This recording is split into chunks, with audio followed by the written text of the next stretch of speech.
Having an arrival of all these new babies with the lifeguards, it's changed us all. There we go. Here comes the wave. We've got a lost child, 8 years old. So we've got everyone looking.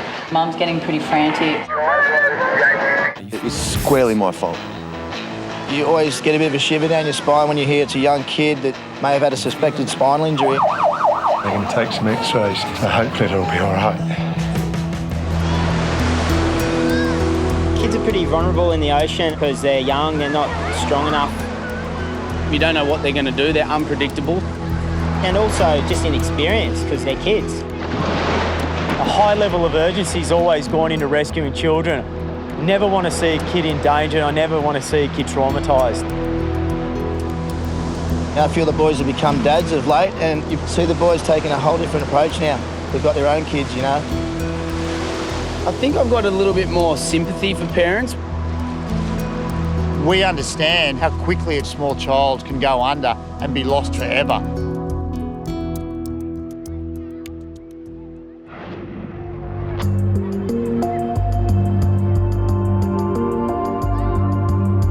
Hi guys, this is North. We've got a lost child, 8 years old. It's a girl. She's got a two-piece blue bikini on and she was last seen in the water. I was down in the north and a mother came up to me. She was kind of okay, you know. She's like, look, I've lost my child. Can you help me out? It's not frantic yet. Copy. Chava, you're going to have to get into backpackers as well. I asked her if she could swim. She knew the rules and all that kind of stuff. 100% there's no kid being sucked out here because I've been here. She's in the shallows looking for her. I hope she comes back and tells me if she finds the kid. We've got everything happening. Initially, I wasn't too worried. The beach is so crowded. For a small kid, you get disorientated really easily. Before they know it, they're lost.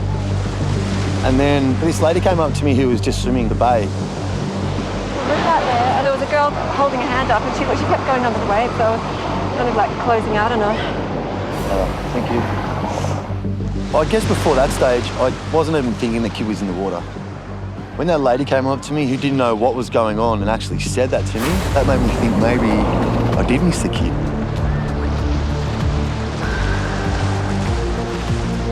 This is North. Can I just have the jet ski up here pretty much quickly? On my way. I'm at backpackers.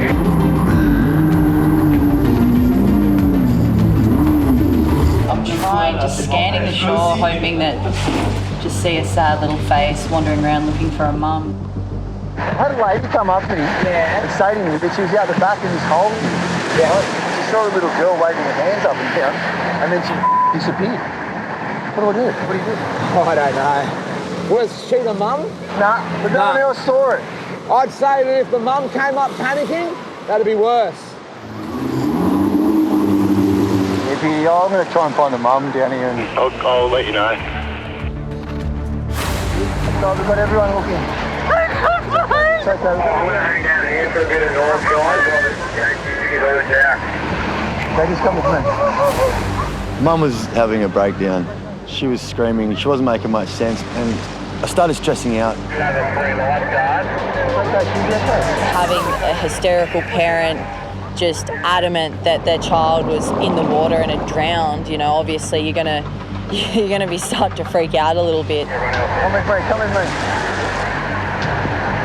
If anything happened, it was squarely my fault. No one else's. Because I was watching. It's the flagged area, so that just triples the guilt that you feel. Still haven't found this kid, eh? Starting to worry. The worst case scenario is that baby's on the bottom of the ocean. And the worst thing about my job is it's a realisation it can actually happen. Hi everyone down here, look, we've got a lost child. She's been missing for about half an hour.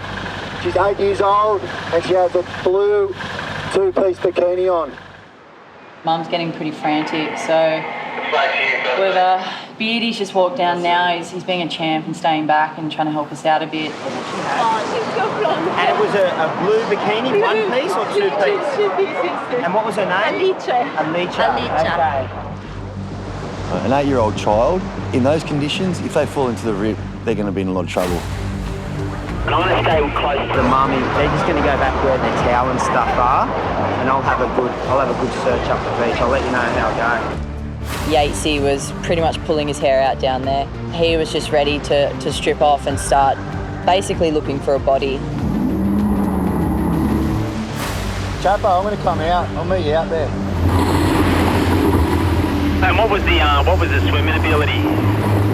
I'll get to that in a minute, mate. I just didn't really want to upset her more than she already is. The longer and longer it went on and we hadn't found this little girl, I know all of us were starting to think she could be in the ocean. She might have gone under. Yeah, Skunk, I reckon there's a lot of people around here, and for her not to pop up yet, I'm thinking if we can't do something in the next 10 minutes, we'll call the cops.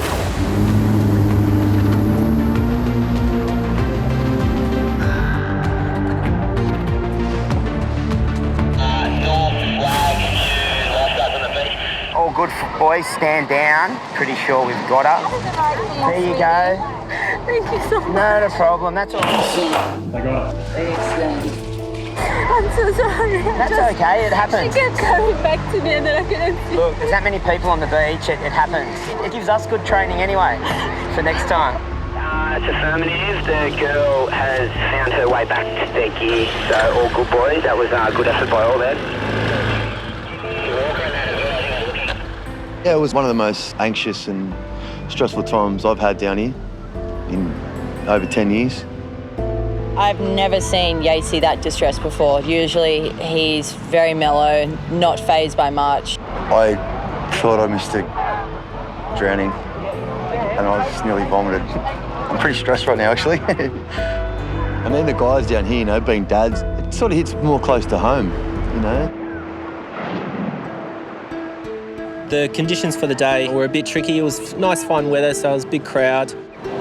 The swell was a tricky little swell. It was dumping on the shore. Could you please move across to the flagged area, guys? You're just edging into a bit of water that's pulling out. Hi.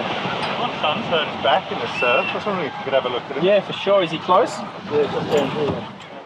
Poor kids lying on the beach, on the water's edge. I gave you a 1 to 10, and 10 being the worst, excruciating, the worst pain you've ever had in your life. Where would it sit? About 5. 5, okay.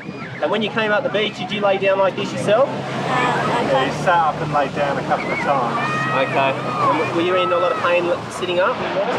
Boogie board and got flipped, and he just said his feet came over his head. So I don't know, it hurt his back. Buddy, I'll give you my sunny so you're not looking straight into the sun, alright? Just relax, okay? Well, that could be possibly the worst situation for a spinal. You know, it's when your feet come over top of your head and your head ploughs into the sandbank. You know, you couldn't get any worse. What we're doing here is we're just preventing anything serious from happening, okay? What's your name? Angus. Angus. All right, Angus. 1, 2, 3. There we go. Hold him there. Yeah, I got him. All right, Angus. Stay nice and still. It's a big ask to keep yourself in control, especially when you're in the middle of Bondi Beach on a busy day, and you could probably see a bit of worry in his father's face as well. All right, buddy, we're going to roll you back again, okay? On your flat on your back. On 3, 1, 2, 3. There we go. His birthday, yeah, he's 11 today, so it's supposed to be going home for a party, but I don't think that's going to happen. We treat every suspected spinal injury, you know, very seriously. We can't determine the actual extent of the injury, so, you know, we'd rather be safe than sorry. Just about here, but straight in your back? Yeah. The pain's still the same? No, it's kind of gotten a little bit worse. A little bit worse, is it? So it's about a 6, you think, now? Okay. Squeeze my hands. Where it is. Push them apart. Push them together. Good. I saw him get tumbled by a wave and then walk out of the water, but that's all I saw. And he said that his legs went over his head. The airboat's on its way now, okay? Okay. So just relax, take it easy. If you need anything, just yell out, okay? Okay. And your dad is right here as well. Is your back still sore? Yeah. He was calm and collected, but he was nervous at the same time. And having kids myself, I understand exactly how he felt, and I'd probably be more of a mess than he was. Do you want a blanket? No. You shivering? My birthday. Worst birthday ever. Hello. How are you? We got to him on the water's edge, laying down on his back, complaining of pain in the middle of his back. Worst case scenario for Angus would be the worst, of course, that he ends up in a wheelchair for the rest of his life. You wouldn't wish that on anyone.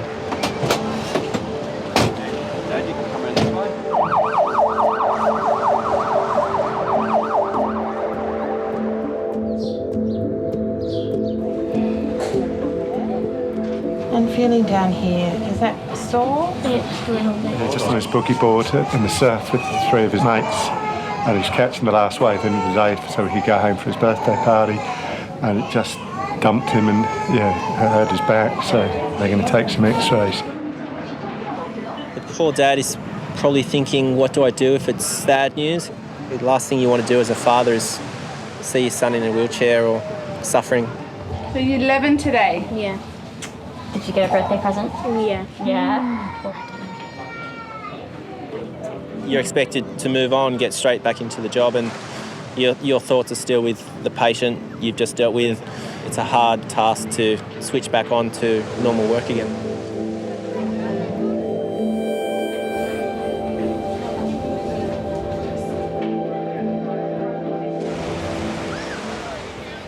Angus, how are you going? So the x-ray of his neck looks perfectly normal. It's good news, so they're very happy about that actually. They're just going to keep him here for an hour and monitor what's going on, and then I think we can go home, so a good result I think. And Angus, before you go, what? Happy birthday. Happy birthday, Angus. Happy birthday. Thank you. It's not a rushing. The feedback was all positive. Angus would be having many more birthdays, swimming, surfing, all of the above.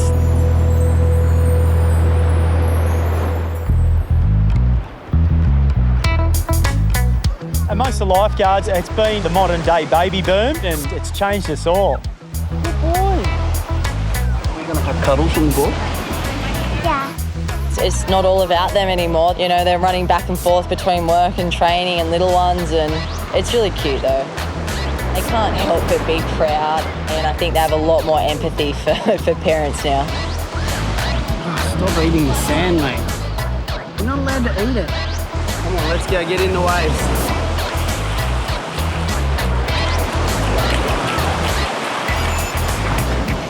I think it's really important living in a country like ours to get them swimming lessons as soon as they're comfortable in the water.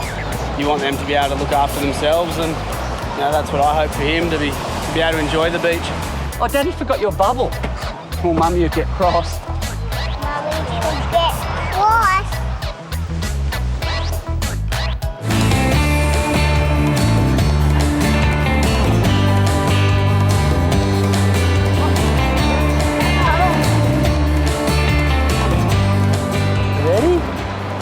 Today's Billy's first day of dunking his feet in the water. There we go. Whee! You've just been baptised. Yay, the first wave. If I had it my way, I'd have him out on the board right now. I think the dad's going to have to be really, really careful. You don't want to freak them out too young. They're all so good in the water, they're going to expect, no, it's fine, it's fine. His first surfboard. Thank you so much, mate. Woo! There we go. Here comes a wave. Reidy's a really proud dad. Gets up with me, changes the nappies. It'd be good if he's like his dad and he's good in the water. If my son doesn't like the ocean, that's okay. He might find other hobbies out there that interest him, but deep down, it would kill me.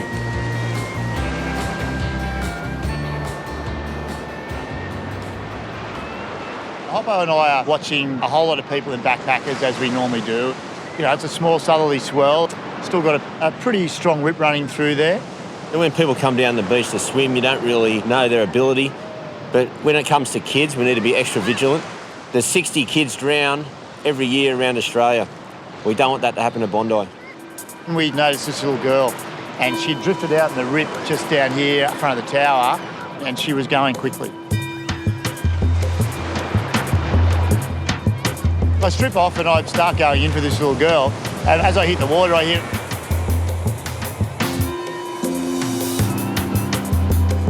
He'd been watching the whole time, and he didn't seem to be too concerned. You don't want your kid to get into trouble. You just want them to get in, if they're in a situation where they can't stand or they're in a current, They've got to learn to swim back across the current rather than against the current, which is probably an important lesson for everyone to learn. It's tough school. I've still got a job to do, and it's not going to look good for me if I just watch her and something does happen, and then, you know, then I've got to live with that as well. It was a very small surf day, so I didn't perceive there to be any risk, but I can understand the lifeguard's perspective. You know, it was deeper to the north and there was a bit of a current going. And I think Dad was trying to teach her a stern lesson, you know, a bit of old school medicine, you know, like teaching the hard way. Didn't scare her, she's going back in, so all good.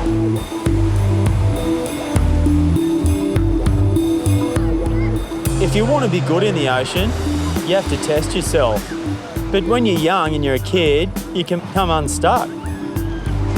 You can't buy experience, you can't get experience out of a book. It's all about turning up at the beach and taking on the conditions from day to day and knowing your limits. Just be careful, there's still a strong current pulling out here. I noticed a kid waving his arm about and a surfer who's sitting next to him sort of holding him up. Down the back of North Bondi Surf Club here, have a look guys with the binos. Yeah, it's a surfer helping a swimmer. He's definitely calling for help. Looks like it's a kid, eh? I'm just going to jump in the north corner. I made the decision to drive straight past where the kid was and go right to the north end. The surfer's throwing his arms up. I think the surfer's just losing it that you drove down the north end and thought you were bailing. The reason I did it is because it's quite a strong rip in the north corner and we use the rips to our advantage and not get hit by any of the bigger waves and get across to him quicker. We do tend to have a little bit more urgency with kids only because they don't have the life experience as an adult, so their panic will set in a lot quicker.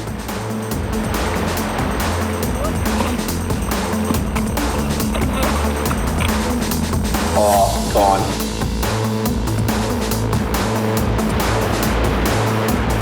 Oh, mate, I did well.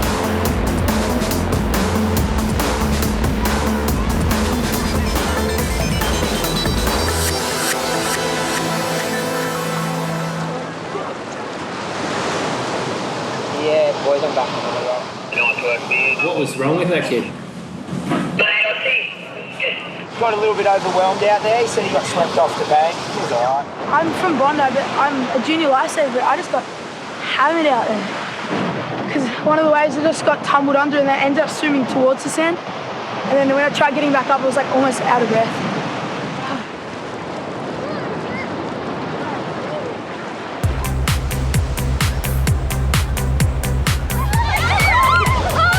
Kids are some of our biggest customers down here at Bondi. We get everything from kids going missing, they come up with injuries,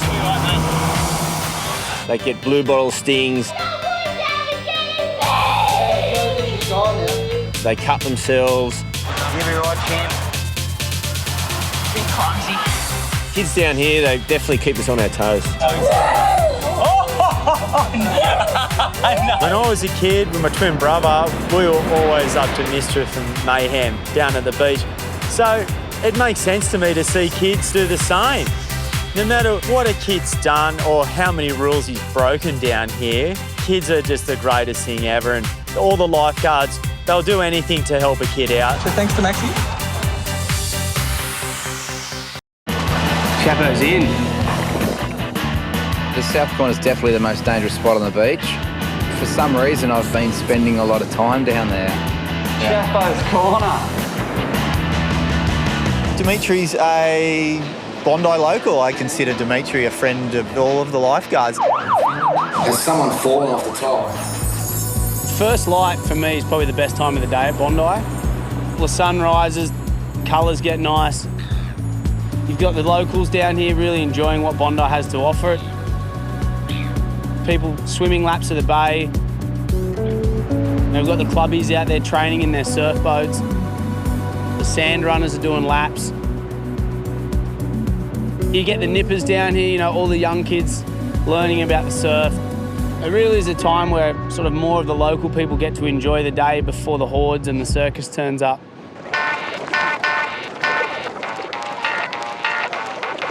Everybody that comes to Bondi stakes their claim to a certain part of the beach. We have backpacking for 2 years. Going to the beach and travel around Australia. There's a rip down the south end called Backpackers, and it's been named Backpackers because out of the pub, so many backpackers walk straight over the hill and out they go into the water, next thing rescue. We're in North Bondi and we usually swim in the south flag of the north corner. Up the other end of the beach is the north corner. A lot of families with young kids get up there. Essentially, the north corner is the safest part of the beach. You know, a lot of the local people sort of gravitate out towards Flat Rock, so you get a lot of people enjoying having a swim off the rocks. People take their dogs out there.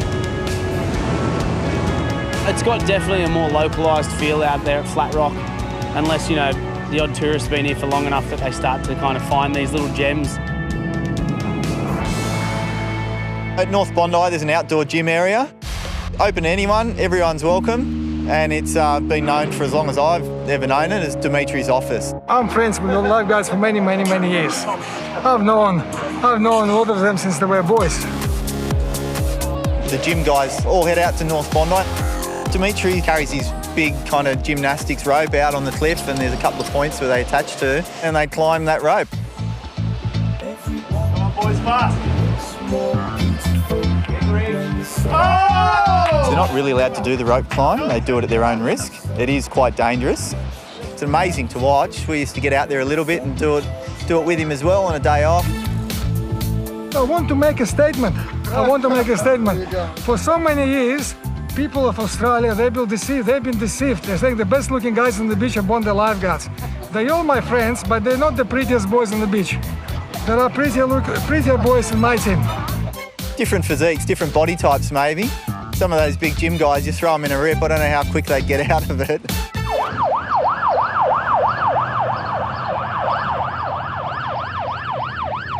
Yeah, Blue Rhino Central. Just an ambo down North Bondi. Or two of them. Mate, those ambos have gone right up the end. All of a sudden we sort of noticed a few ambulances starting to park up in the north end at Ben Buckler. Heaps of people down the bottom, but they don't look like they're really doing anything, eh? They're all like flat rock hangers, people on the rocks. Has someone fallen off the top? Mate, I don't know what's going on. When you saw the two ambos go, that was a bit different, you know? That doesn't often happen.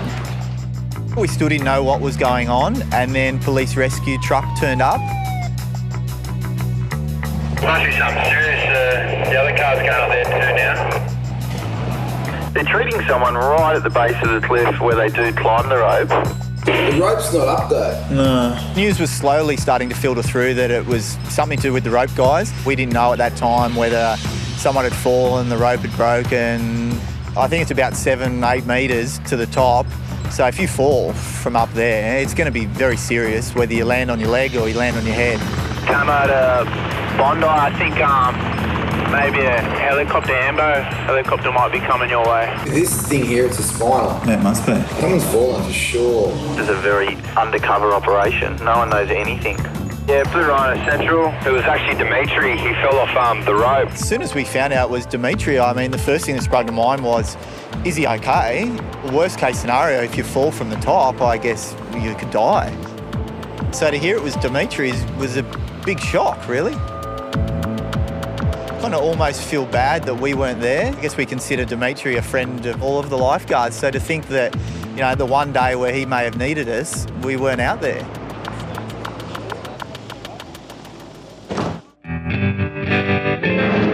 The most dangerous part of the beach is the south corner.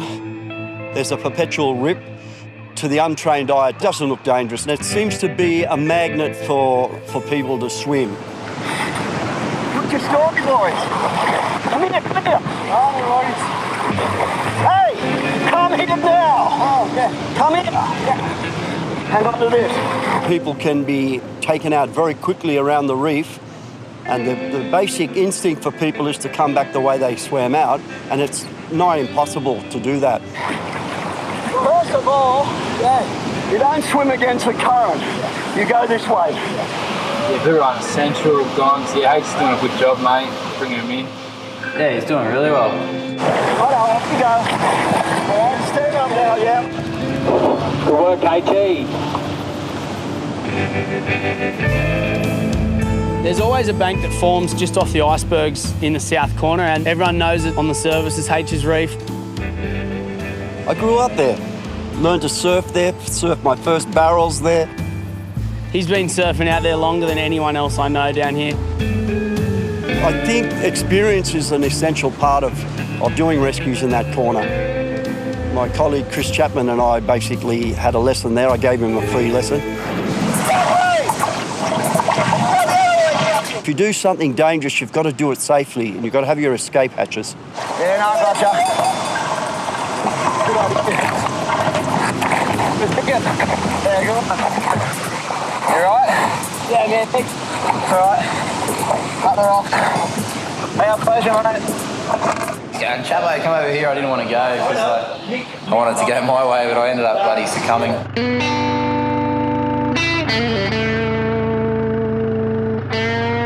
The south corner is definitely the most dangerous spot on the beach. We have to go. Chappo's in.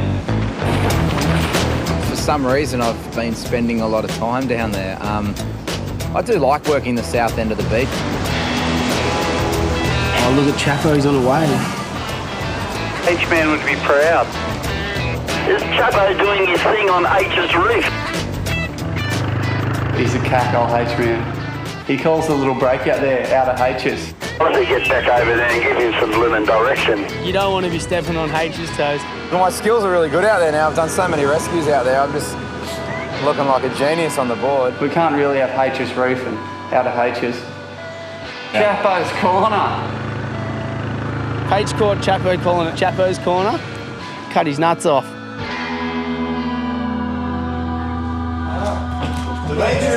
Yeah, the busy boys finally arrived. The boys who don't walk around Bondi without camera. How you doing? Yeah, dear man. They're really pretty boys. You're a legend, mate. Not a one step without camera. Word got round that Dimitri had checked himself out of hospital. We thought it'd be a nice idea to go and say g'day and just check in on him. How come the boys didn't ring the lifeguards? We thought we'd be your first point of call and we didn't get a I was so call. disappointed that Anthony and you were not there when I fell. I said, look, I don't talk to you anymore. From the knees down, really, he broke almost every bone in both his legs. We were really worried on the day. We heard that someone fell off the cliff and we couldn't figure out whether, someone was in, a bad way or not. And then news came through that it was you that had fallen and we're like, I tell you, I'm relieved that it happened to me and I knew how to fall. Yeah. Typical Dimitri. Get on with it. Can't, whinge and sulk about what's happened. Just get on with life. He'll be back down here shortly, I'm sure.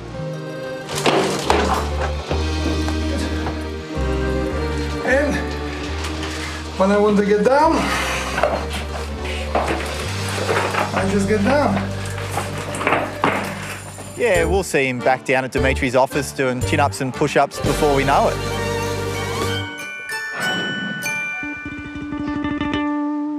I was sitting in the tower with H and Troy when we noticed somebody swim straight out in the south corner.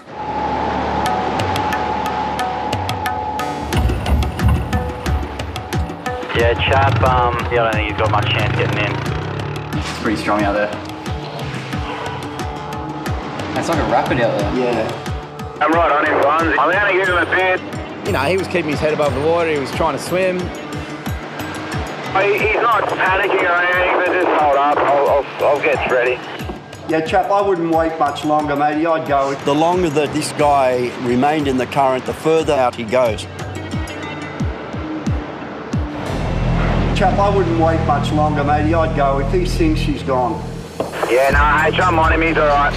He was keeping his head above the water. He was trying to swim. He might get in there. But you can't tell them anything. Young people know everything. H thinks he's a little bit of a guru down in the corner. H's Reef, inner H's, outer H's. Whenever anyone goes into the south corner, he just gives you a little bit of advice.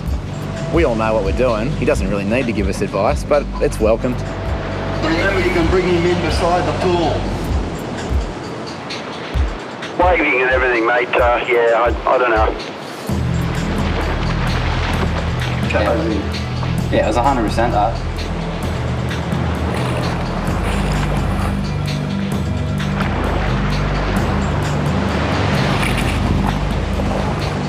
What are you doing, mate?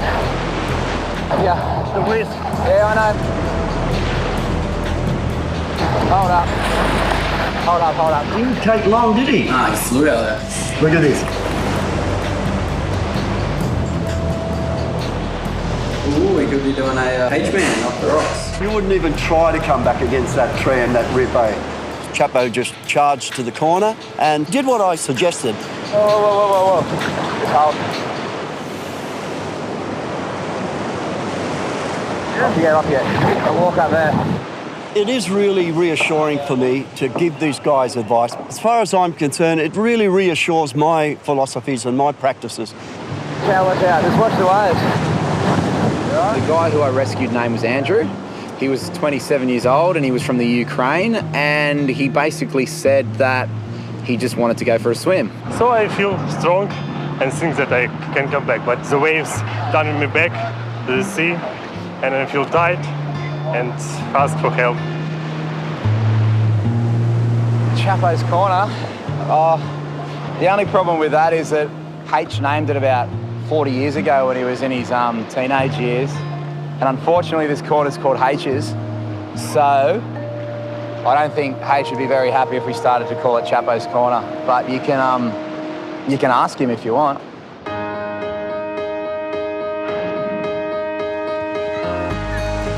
The middle of the beach is probably a bit of a mix of everything, really. Not so much family, not so much backpacker, not so much locals. It's just a bit of a mix of everyone. It's not as full on as the south corner. Good spot for beginners. They're allowed in there on their hardboards. They're out there doing the best they can. It was a pretty quiet day and I was just sitting on the rip in front of the tower and two stand-up paddleboarders came down. The boyfriend jumped out into the water and as the girlfriend was walking out, she just copped the shore brake straight onto her board and it cleaned her up. Yeah.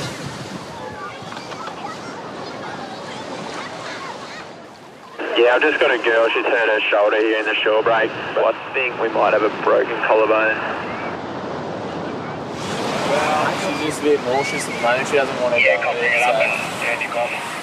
At the start, she thought she'd just pinched a nerve and she told me she was fine. And then the pain started to grow and that was when she sort of let me treat her. With a broken collarbone or a dislocated shoulder, it's important to get her up into the tower and get her comfortable as quick as possible and then we can treat her from there. You just got to help us with your feet. I'll pull your arm up, and then you've got to use your legs. Otherwise, I guess we could pick her up like that. Good girl. Perfect timing. Okay, can you squeeze up there?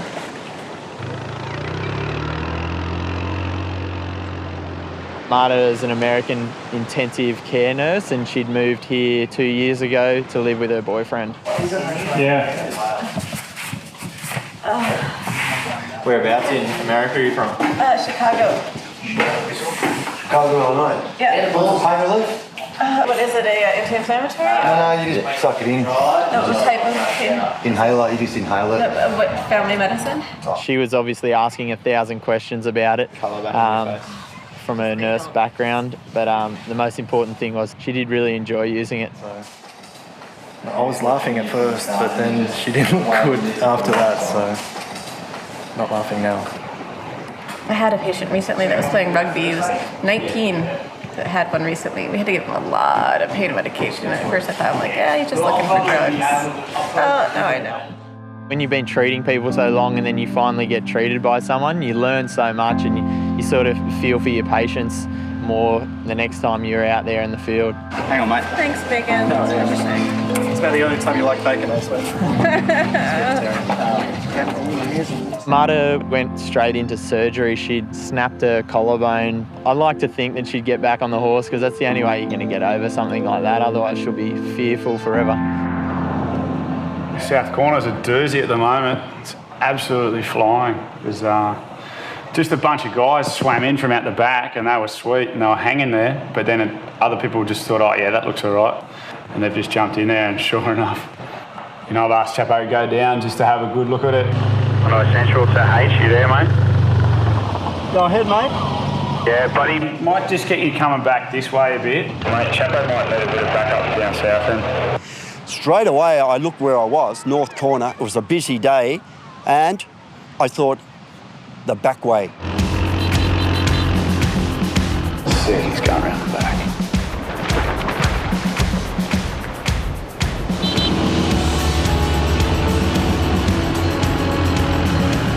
Hold yourself up. How you doing, mate? Hold on to my boy. Hold on. You all right? I flew along, came to the beach, and Chappo was already in the water and he had 2 people.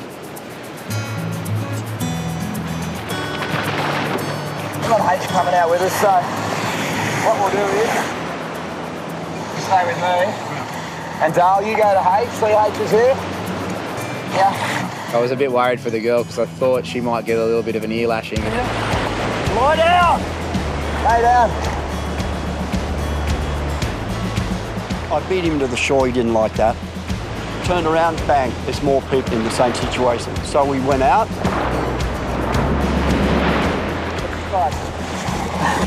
He was going to be a problem. We done with him?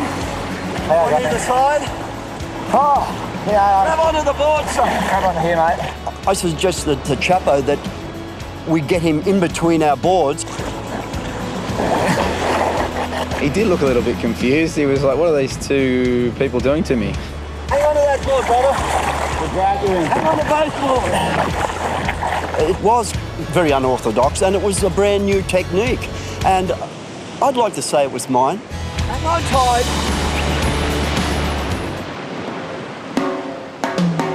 Ever done this one before? We got him. This guy was particularly tall, so rather than putting him on the board, H decides that this guy can hold to the ropes between the 2 of us. We dragged him back in, so it was a double rescue of a single man. There you go, lads. Don't swim here! See that one? This corner and me are having quite the season. You know, H helped me out that time. But I had 2 fairly big people, and it was good to have his help. He kind of backed me up. And love H. No more Chappo's corner. After that, it's H's reef, and it always will be.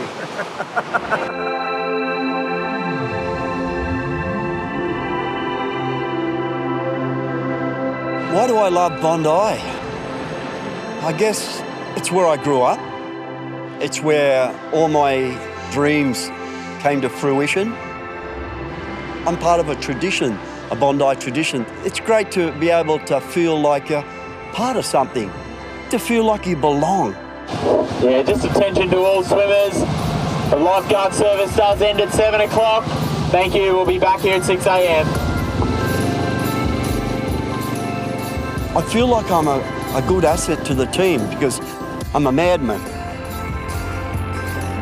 There's times where I can calm them when they've got things that are upsetting them. They come and have a chat with me and I can put them straight, you know.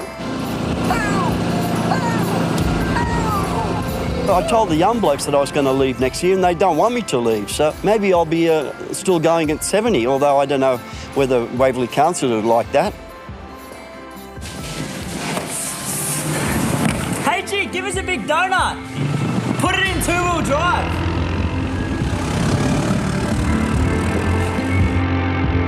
Right. I love it. And at 63, thank the Great Spirit, I've still got the desire and the dedication to work here. It's more than money. It's more than bank accounts, you know? It's that sense of being. It's because he's 63 to get away with it, eh? I have dealt with dislocated knee before, but that was by far the worst one I've ever seen. They shouldn't swim with their clothes on. It's so dangerous. They're about to get into a whole lot of trouble. Got a guy down here having a heart attack. No one comes to work thinking that they're going to be faced with a resus. We get oxygen, please. As lifeguards down at Bondi, we see life and death, you know, in a lot of different situations. It's pretty easy for your number to come up down here. It's kind of taught me to be really positive towards life. You know, every day you kind of have to live it like it's your last.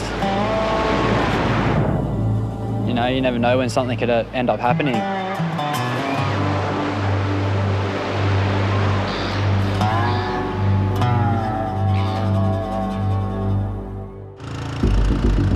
It was a pretty standard Saturday morning. Troy and Whippet were in the Rhino, just sort of patrolling backpackers in the south corner. We were approached by some members of the public and a guy was sort of, I think there's someone in trouble down there. Hey, God!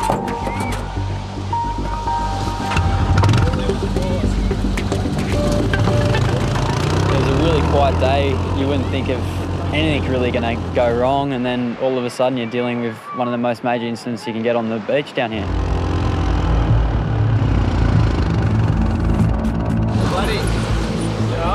So what, you just started feeling a bit off in the water and swam in? Yeah, I was feeling fine on the first lap, and then I started coming back and I thought, oh shit, what's going on? So you've never had this problem before? Yeah. And is it getting any worse? I just feel sick. His name was Kurt. He was 54 years old and he was complaining of chest pain. Rhino to Bondi Central. Can you call an ambulance for us? We've got a guy down here having a possible heart attack. His arms had a bit of pain and he had pins and needles in his hands, so start ringing alarm bells. Ambulance, please. We've got the defib whip. Yeah, mate, bring it down. Swings laps to the He's come in, got chest pain sort of right in the middle, bit of tingling in the fingers. That's the most comfortable position for him. Really deep, slow breathing. Hey, Whip, can I just have those stats again? Who is he, what age? Have we got an age? 54. Yeah, Whippet to Nicola. It's slowly getting worse, so just tell the ambo to be ASAP. Yep, Ambo's on the way, boys. Slowly get you onto your back. All we're going to do is apply the defib machine. Does that feel there worse? And then do is put it, chuck it on. There we go. The defib is a piece of equipment that shocks the heart back into a normal rhythm. You know, the worst case scenario is we're going to have to zap this guy back to life. Just try and relax there. We're actually trained not to put the pads on straight away, but all the signs and symptoms were there. You know, it was a really big chance that he was possibly going to have an arrest. You feeling a bit better? All I can really do is just keep him comfortable. Really hoping that ambulance will be coming down Bondi Road any time now. Mate, have you got anyone you'd like to get us to contact at all? I knew I had to make that phone call because if my husband was having a heart attack on the water's edge at Bondi, I'd want to know. Hi, Michelle. This is Nicola Atherton from the Bondi Lifeguards. I've been given your number. I believe it's either could be your husband. Yeah, he's down here at Bondi and he's being treated for a suspected heart attack.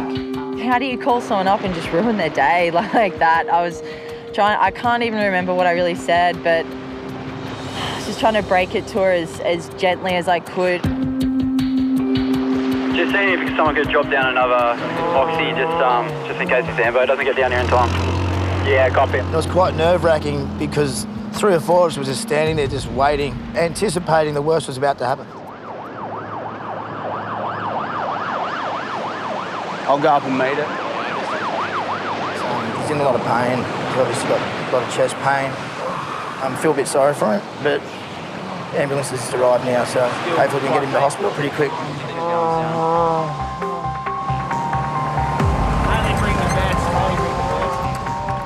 Then I see Yak's face, you know, it's such a good feeling. To know someone that you're going to be working with, it sort of makes a big difference. You already have that relationship there. I'm a paramedic, full-time paramedic, and I've been a lifeguard now for, I don't know, 16 or 17 years. Describe the pain for me. A cramp? We got a towel or something, please? Hi. He's got central chest pain, he's short of breath, he's clammy, he doesn't look well. Oh God, I'm starting to go out. Pardon? Where's that? Faint? Was he breathing Open really your quick, eyes. guys, before? Was he breathing? It's gone now. We witnessed the arrest and it was just like, oh shit. If he stopped breathing and his heart stopped pumping, he's in cardiac arrest. Help. Analyzing heart rhythm. Do not touch the patient. Get that on for me. Yeah, come on. He just passed out then. Yeah. His hands are going. Wait, let's analyse. Advise. Charging. The red button. Red button. Everyone clear? Press shock 1 delivered. It is safe to touch the patient. All right. Someone Begin CPR now. Someone get on the chest. Someone get on the chest. Yeah, I'll get on. Continue.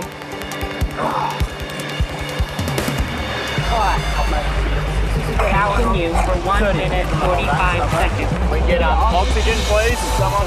You've got this guy's life in your hands. It's like right there in front of you. You want to make sure that he goes home to his wife and kids. Continue for 1 minute. 1, 2, 6, 7, 8, 9, 30, 1. Continue for 1 minute 15 seconds. His heart's not functioning and he's not breathing, so his body's got no sign of life. Continue. It's a strange feeling pushing into someone's chest. You know you have to push really hard and go fast, but it is scary. How you feeling, guys? Yeah, switch up, please. 24, 25. Yeah, I'll come in. 27, Doing compressions is hard work. You get tired, so I took over from Troy after about 2 or 3 cycles. The blue one, you can set the blue one up. Continue. Continue for You know, he went into this fit and it was terrible to witness because, you know, I hadn't seen that before. Now that's going to happen with the brain not receiving enough oxygen. Kurt, can you hear me? Kurt, hello? Okay. Just stop for a sec. Stop. Okay, buddy. Doing good, mate. He's breathing on his own. It's good. Let me know if I keep going. It's such a relief. I could see him breathing again. Wipe his arm on that side for me. Okay, you're all right. Out of nowhere, bang, his eyes open. It was just like, oh, thank God. All right, we've got a sharps here.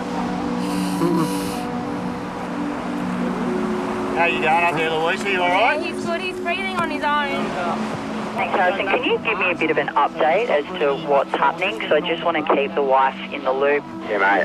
Ambo's here, working on him at the moment. He was conscious and alert when he came to us. The ambulance was down here within 5 minutes, so there has been a really good response time and all precautions have been taken. Mate, his wife's up there on the phone. 56. You don't know where you'll be going? Probably Vinny's, I'd say, from here, but I don't know for sure.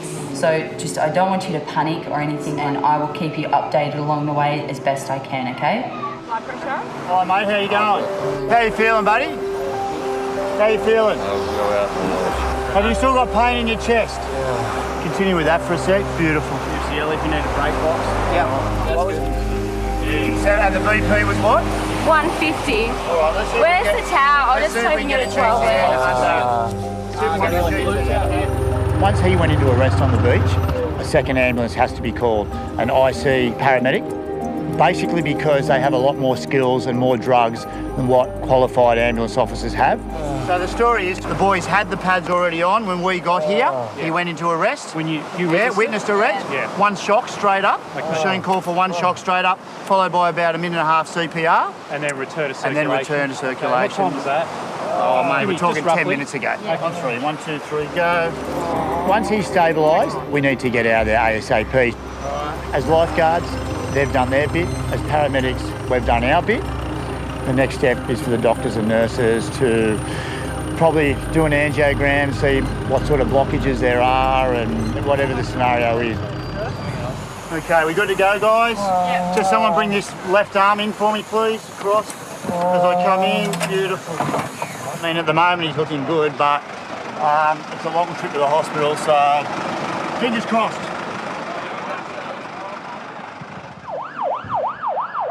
Looking back on the situation, the boys have done a fantastic job. They've done everything they could with the training that they have.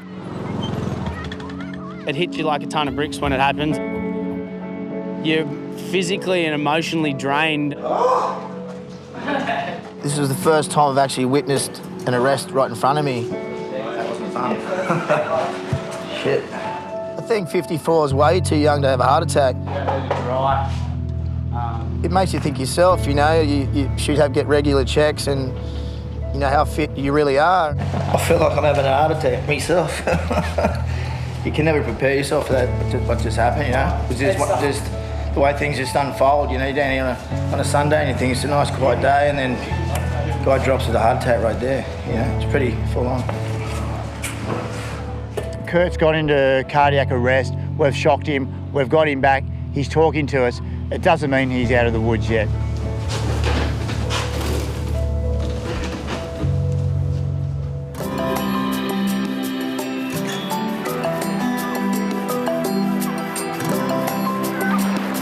Even though Bondi can look really calm and peaceful, we know where all the danger spots are. As lifeguards, if someone's number does come up, it's up to us to try and make sure that they do go home at the end of the day.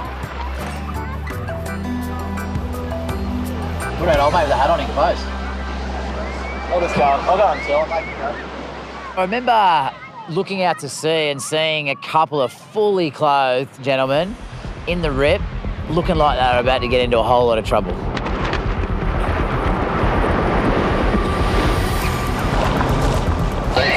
Could be a second one, white shirt, another Asian guy. Copy, mate. Go in. One of the guys was distinctively dressed. He looked like he was out of the Gangnam Style film clip. Full clothes, bleach blonde hair, had the sunnies on. Go in. I guess I wanted to teach them a lesson and show them how hard it really was to get in and show them that they shouldn't swim with their clothes on. It's so dangerous. So everything seems to be going okay. It looks like I'm going to get these guys back to the sandbank and then suddenly their friend jumps into the rip and yeah, it sort of all starts to go pear-shaped.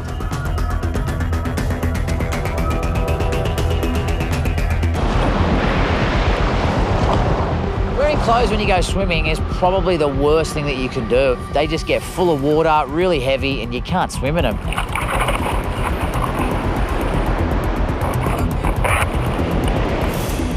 So now we've got both the boys out there.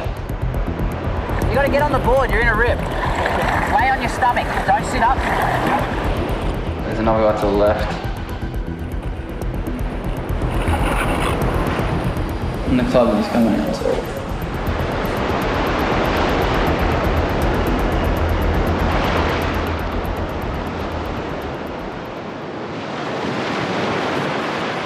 All right, you're slow. People that come down here for the first time, even though they might not know it, they're playing the odds and worst case scenario, they get into a lot of trouble.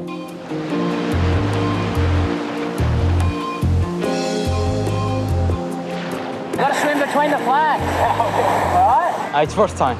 So one of my friends is a bad swimmer, so maybe that's the reason, one of the reasons.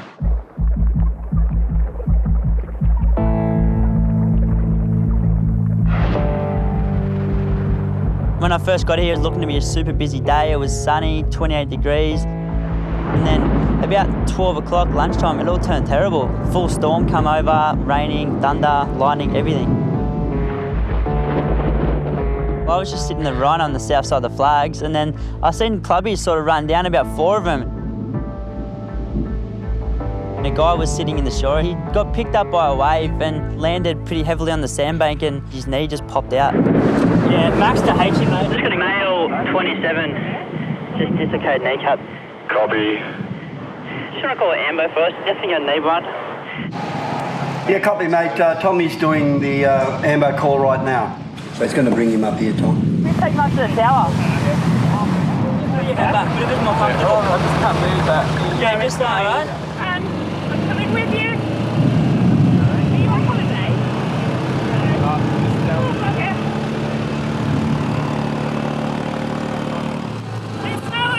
Slower, sorry. Robbie seemed like he was in a lot of pain. I asked him, mate, what's your pain out of 10? And he said 10. And every time we sort of jerked him in the slightest way, he would scream. Yeah, you're in the water. Yeah, he was in the water, and then Maxi just pulled him out with the aid of a few other people. He's been fully conscious. Every time we moved him, he'd just scream in pain, and like, I felt bad, but then you had to get him out of the storm. You ever done this before? No. And when you tripped over, you didn't fall over and swallow water or anything like that, did you? No. I can't do an X-ray here, but it is pretty obvious that your patella has gone sideways. You know, it's out of its... I have dealt with dislocated knee before, but that was by far the worst one I've ever seen. Is you just get a bit sleepy on that, and I'll straighten your leg out, and I'll just pop the patella back in. Lifeguards are trained in senior first aid, but dislocations are considered a medical procedure, so we're not trained to do it. It may hurt a little bit, give a bit of discomfort, but after that, when the knee, the patella is back in, you feel significantly less pain, okay? So just try not to fight me either. I'll let you know when I'm gonna do it. So just keep relaxing, just keep big breath, few big deep breath. Big deep breath through your mouth and out through your nose. Big breath, few big deep breath. I didn't really feel creeped out. I was into watching him do it. I was heaps excited to see how he was going to do it. So just try not to fight me either. I'll let you know when I'm going to do it. So just keep relaxing, just keep big breath, few big deep breath. Just slowly going to straighten your leg out. Keep going, keep breathing. I'm only doing it slow. Keep breathing. Deep breath. In, out through your nose. Just try and relax as much as you can there. There you go. Hey, take that away, Robbie. Hello, boy. How's your knee feel? Better? So your patella's back in. I was amazed at how quick Robbie's pain did go away. As soon as he put it back into place, you could just see it was like instant relief on his face. It's never happened before. I think it's just the intensity of the wave kind of just hit me on an angle, so... So what this will need is an X-ray. So the chance of fractures are very, very small, but they are possible. After that, the paramedic gave him a splint just to sort of keep it comfortable. I guess he was a bit unlucky, but, you know, it could happen to anyone. It's just the way it landed, and he was just in the wrong spot at the wrong time. Shock 1 delivered. Continue. When anybody comes back to the tower after we've worked on them, you know, it gets quite emotional because, you know, 1 minute you're seeing him in probably the worst situation they could possibly be in, and next minute they walk through the door. Hey, how you going? G'day, how are you? Good, how are you? Are you the guys that saved my life? I'm one of. Hey, how are you? Kurt. Whippet, nice to meet you. Nice to meet you. How are you, Max? Yeah, good, buddy. Troy. Hey, Troy. I remember you. I actually do remember you. Nicola. Harrison. Hey, Harrison. How are you? Kurt. Whippet found you on the beach. And you kept saying I'm getting worse, I'm getting worse. We're like, this is not good. Doctors have said basically if you hadn't wired me up like that, I wouldn't be here. Simple as that. I mean, the good thing was when we got to you, you were conscious and you could give us your symptoms, and to get there and have the time and to be able to prepare for it makes a big difference for us. Nicola had the worst job having to call your wife. I was like, oh my God, you poor thing. I mean, at first I didn't know that Kurt had gone to Bondi that day. I thought he'd just gone to the pool, so I got a bit of a shock. And then I freaked out. I don't know how I sounded on the telephone, but every time you phoned me, it was right at the right time. I got the reassurance I needed all the way through. Oh, so good. It was really fantastic. I just wanted you to be there for, you know, whatever the outcome was going to be. And, like, I knew that, you know, you had the best guys on the job, so... Mate, you were just like SAS. It was like, it was amazing, you know? You're all like regimental and you knew what you knew. Tell the council that I might get a pay rise. What surgery did you... Oh, they just put a balloon in it, like, there's no stent or anything, they just had to go in and, it was amazing. When they hit the clot and just sucked it out, and as soon as, because I was in so much pain, mate, it was like having a jackhammer, you know, and as soon as they sucked that out, instantly, it was like, oh, the pain's gone. It was like, wow, fantastic. Where are you at now? Is everything okay? Are you okay? Oh, yeah, look, you know, the doctor, and he basically said, just stop eating shit. You also said that if it hadn't been for you guys, Kurt's condition would be a lot worse, so he's had minimal damage to his heart, which has been really good. I've come out of it like I'm the luckiest guy alive. I'm no doubt about it at the moment. That's good. As you guys and everyone else. You know. So. It's good. It makes us, you know, it's what makes our job worthwhile. What happened to Kurt drums home how precious life is. Thanks for coming down to see us because it means a lot to us to be able to see the people that we get back. Yeah. I really appreciate it. You know, really, really appreciate it. Attention, please come back to shore immediately. All you can do is paddle out there and try and hold up as many as you can with our boards. Tony, can you hear me, Tony? Someone came to the door and said someone's just passed out in front of the pavilion. She's not coherent, she's not talking to me. Tony, can you hear me, Tony?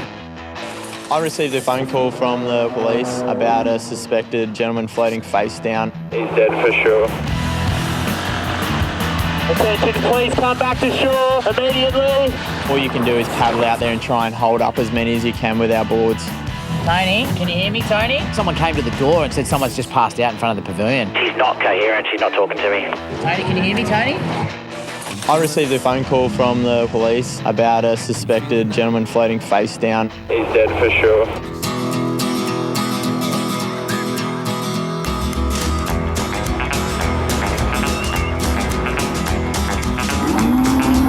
So it's mid-morning on Bondi. It's a beautiful, sunny day. I'm just taking some kids out on a Bondi Rescue experience. We offer it to charities where they can auction it off to help raise money for particular charities. We left the bay of Bondi and we started heading over towards Bronte. The further you go away from land and you've got 3 kids with you, you're always worried about what lurks beneath. Oh, no way! Shark! As we were driving along the back of Bronte, I saw a fin pop up about 3 metres from me. Is it a shark? Yes. I was like, maybe it's a dolphin, and then I saw its tail fin, and I was like, that's definitely a shark. Hey, jet ski to Central and Bronte Lifeguards. I've got about a 6 to 8 foot shark out the back here. Description? Hammerhead? Dark? Quite dark. I don't think it was a hammerhead. I only just sort of saw the fin and its back fin as well. There was a seal out Bronte this morning. Wasn't a seal, was it? Salty? Nah, they're definitely a shark. It's definitely 100%. Just so you know, buddy, I just saw a shark out there. Oh, he's probably another 500 metres out. Don't raise the alarm. I told the boys. I'll just let you know. It was only about 8 foot, but it was... Should we go see if we can see the shark again? No!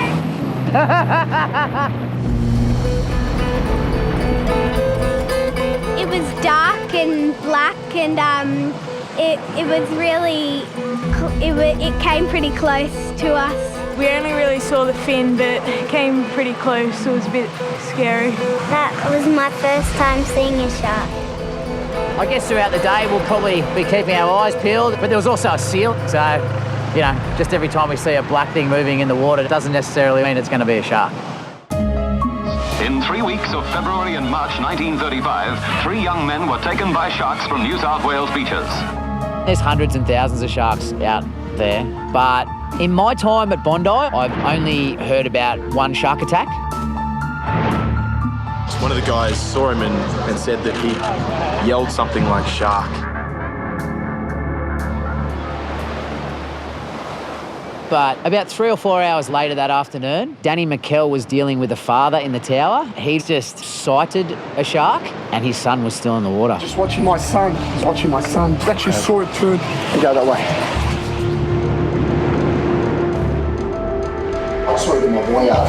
Yeah. He's only 11, so it's like... Yeah. We saw a shark. I saw one at the tip of a wave as it was about to break. I just had 3 come up saying they definitely saw a shark. Yeah, we're sounding the alarm now. Just attention all the people in the water. There's been a confirmed shark sighting. The shark alarm is off. We advise you to get out of the water, please. It's browny grey. Yeah? Yeah, it's just on its own, so... Okay. At the time, I wasn't convinced that it was a shark. We have had a seal hanging around. Oh, okay. It may not have been a seal, but it may have been a shark. We don't know, so we got to kind of do this. It sounds pretty... It did look a bit like a seal, I guess. Yeah. The most common question we get asked is there any sharks out there? That's the number one thing we get asked. But if you think about it logically, chances of getting killed by a shark are less than being killed by ants, I've heard recently. There's still a couple of surfers in the water, but you always expect that. Yeah, not everyone's always going to get out. There's a lot of birds out there. Maybe we need to get Bobby Orwin down here, the shark expert. Maybe he can put this thing to rest. Yeah, jet ski, mate. I'm just going to head out the boot where all those birds are and see if I can see anything. There's fish everywhere out here, Danny. Wouldn't surprise me. A lot of people do see seals, and I know 100% what I saw out at Bronny, and it was definitely a shark. Seals look a lot like sharks under the water, and we do have seals around here. Chapo wants to say seal, that's fine by me. I like to wait till I see things with my own eyes before I make my own decision. No, I believed you earlier. I know, I'm not saying that you don't. General consensus amongst the lifeguards at the moment is that it was a seal. The outcome was that the dad was reunited with his kid and nothing terrible happened. Pretty scary. I was just watching a National Geographic episode of the Sydney Harbour and the bull shark, so... Just went under, man. It was just brown. It was a Roy Schneider out of Jaws scene. I just basically ran down, shark! Just a little tap of the shark alarm, and then that's a signal for everybody to go back in the water. It is the ocean. There are seals and sharks out there, so I don't know. You be the judge.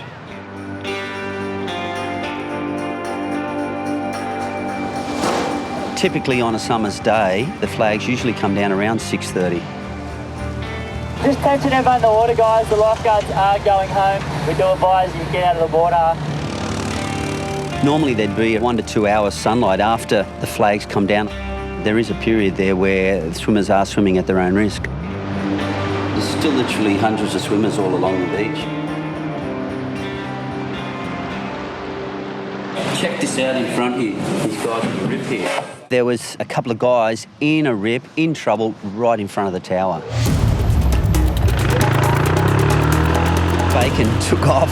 He really pinned it down to the water at high speed, and then Maxi Ashford backed Bacon up. 2 gentlemen started to go underwater, and a few members of the public started paddling out to try and help them. Attention, please come back to shore immediately. I know it's natural instinct for people to go and help, but often it makes the situation all the worse for us as lifeguards.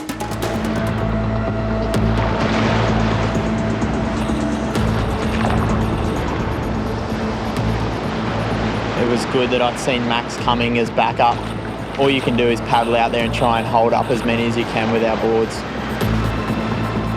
Needs to get the guy with the surfboard. Here you go, here, turn around. Turn around. The 2 larger gentlemen started pushing the people down that were trying to help them, so myself and Max picked up those 2. Oi, Max! That guy there. Let's stay lying down though. 1, 2, 3, 4, swimming back, 2 being rescued.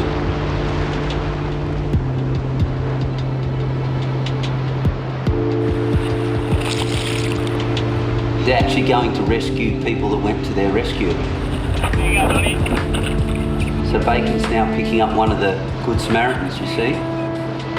The advice I'd have for the Good Samaritan is that there's so many variables to every rescue. How big's the surf? How strong's the wind? How hard is the rip running? How experienced is the rescuer? There's just so many questions. The flags have been pulled down. This is what happens if you don't listen to the lifeguards. Had it been another 20 minutes, 25 minutes time when we're gone, that could have been anything.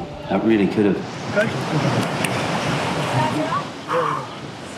We just made it on time. We were trying to swim that way, and the water is taking us. He was trying to swim and he couldn't make it. Lucky the boys are here, although it's after hours. Thank God they did hear us. Very good boys, seriously. If they weren't here, we wouldn't have made it. Thank you. They asked us to leave, and they said it's dangerous. So why did I stay? They already said that we're taking the flags off. So please, when they take the flags off, we should all leave the water, because it's not safe. Lucky we made it, man. Seriously, bro. Maz, how bad was it? Thank God, man. Thank God. Woo!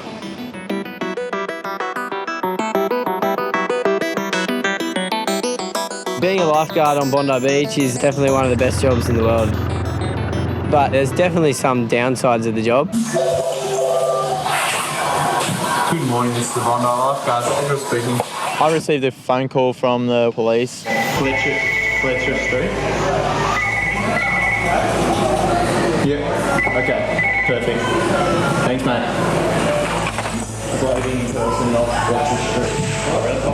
Aaron speaking. Bacon got a phone call from the police station just informing us about the body being off Marks Park in between Bondi and Tamarama. I actually didn't even know that we were going to a body. I thought there was someone in distress out there.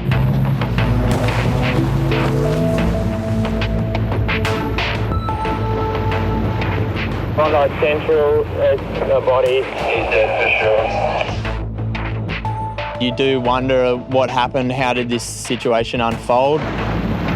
You're sort of just going through the head, you know, did he jump, did he drown? Jake's second body for the year. Speaking about the Japanese guy that drowned earlier in the year, it's always going to be in the back of my mind. Got a bandage on his arm, fully clothed, probably about 50 years old. There's definitely a little bit of emotion in there. You have those things, you're like, oh, I wonder if he had a family or a wife and something like that. Body retrievals are one of those things you'd rather not do them, but we kind of do so many these days that it's kind of just part of the job. We can see the police boat now. On average, we probably get about 12 body retrievals a season, whereas drownings, you know, we probably only see, well, in the last 8 years, I think we've had 2 drownings. The cops said there was no suspicious circumstances, so I guess that means that they've ruled out foul play. Are you shaken up, Jake? No, not really. I wasn't. Like, we just rolled him over when we got there. And made Did you roll him over? Yeah, see if we look in. It's a big part of lifeguarding, and we can't sit there and dwell on what's happened, and this is a great way for us to move forward if we go to the next incident and we keep moving on, you know, and Jake dealt with it perfectly.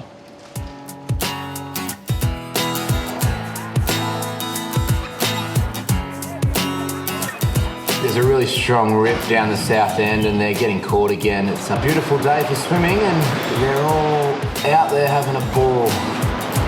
Fish, I'm watching. What do you reckon? Pretty deep, that water out there, and it's starting to move pretty quick, I think. It's strong, it'll get him for sure.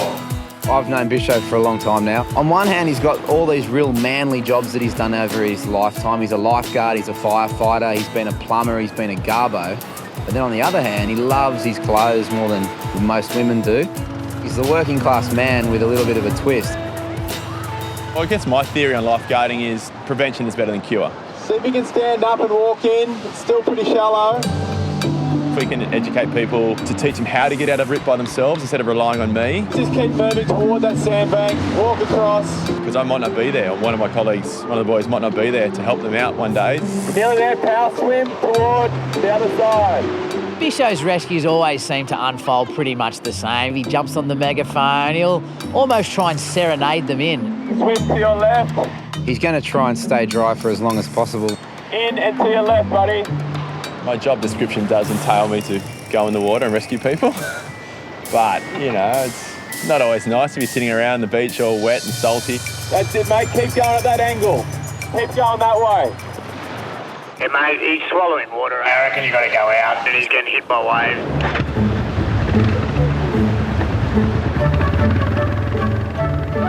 We're getting into the latter part of the season, and I haven't got my hair wet yet, but I hate getting wet. I try and stay as dry for as long as I can. I think Bisho's pretty keen to get wet anyway. It was always going to happen. Keep heading this way. On the way out, he still continued to try and coax them back in while he was on the board. Just walk that way. Head that way. Yep, head that way.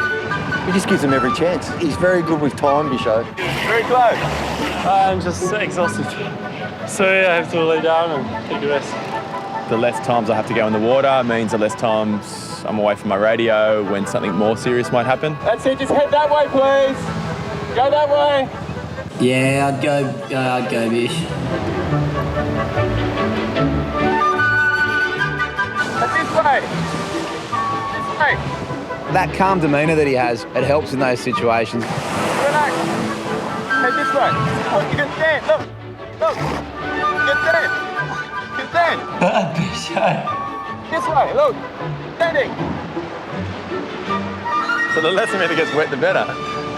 Now I'm wet. I sit in wet board shorts for the rest of the day.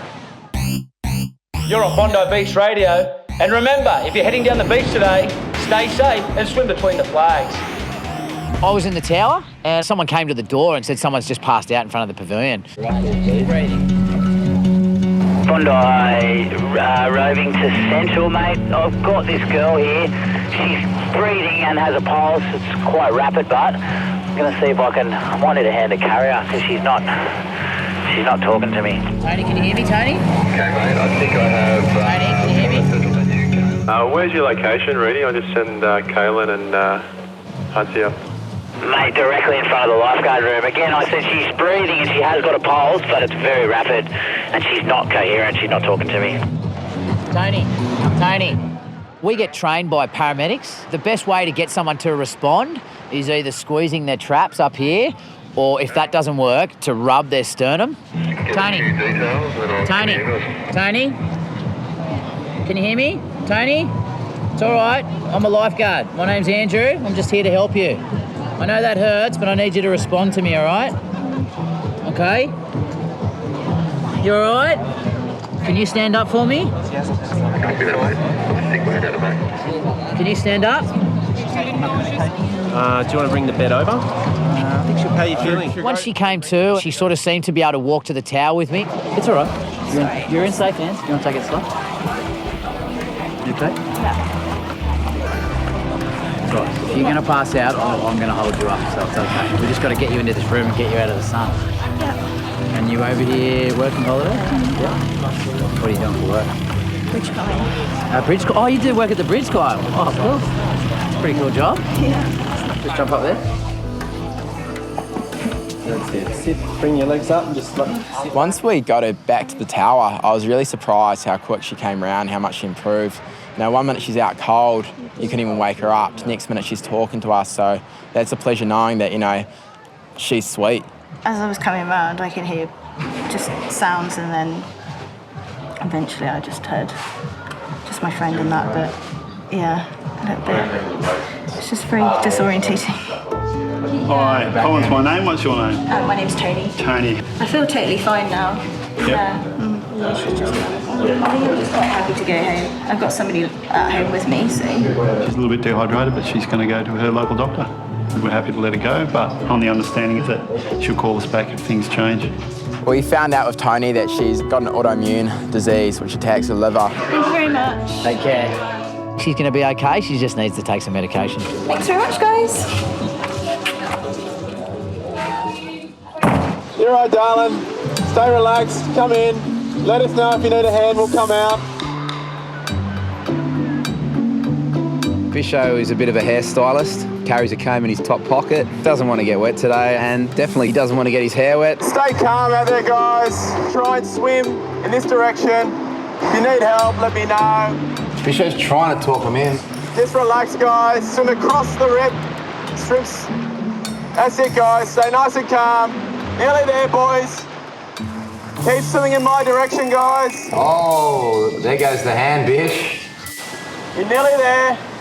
All right, mate, I'm coming. I thought that might happen. They're nearly there. I'll go for a float. And he's in.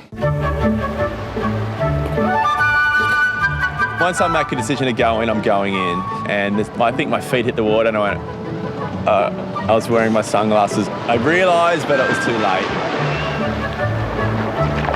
I wonder if he meant to wear his sunglasses out there or if he just forgot to take them off. You're doing so good, buddy. You're doing really well. We got you, mate. The patient's probably looking at this chiselled specimen of a man thinking, geez, what have I got myself in for here? Relax. We got you. Stay nice and calm, all right? They would have been thinking, who is this bloke? Who does he think he is? You speak English? So, yeah, Colombian. Colombian? Yes. Okay, you got to lay down on the board. Lay down. They managed to flip the board, and I think my first reaction was just to kind of get my head above, keep my head out of the water. You got to listen to me. Not many lifeguards can fall off with their sunnies, flip the board, and still keep their hair dry. Come on. Yes, like this, like your brother. I don't reckon salt water's ever even touched his hair, ever. So what was the outcome? The outcome was I got a few little drops on the glasses, which I wasn't too happy with, but the hair predominantly stayed dry, so it was a pretty good outcome for me.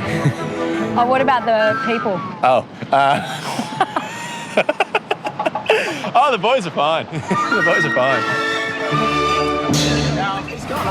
One moment it's quiet, and as soon as the tide turns, all hell breaks loose. It's a bit fully fledged lifeguard. You need to cop a few pranks. He's counting the people, mate. He's clicked 1,600 times. He hasn't clicked onto the joke. Oh, it's gonna be nice out there. Yeah.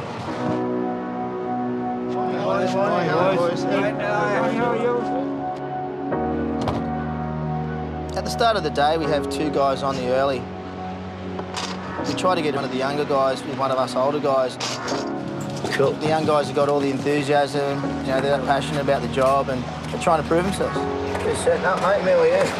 I'll jump out there. Yeah, then? Yeah, I'll get out there. Gonza's out there now, setting up the beach, putting all the equipment out. It's very important we get the signs in the right places and the boards in the right places and check all our equipment. Bondi to Bronte, can you get back to me with the tides, please? Well, we always check the tides because we know that the low tide's going to be the busiest time of the day and got to prepare ourselves for that. Low tide is at 1 p.m. Copy, mate. Thanks. Have a good day, boys. I'll check in with you later. Cheers, mate. I think you can't prepare yourself enough for this job. If we've got our A game ready, then we've got nothing to worry about.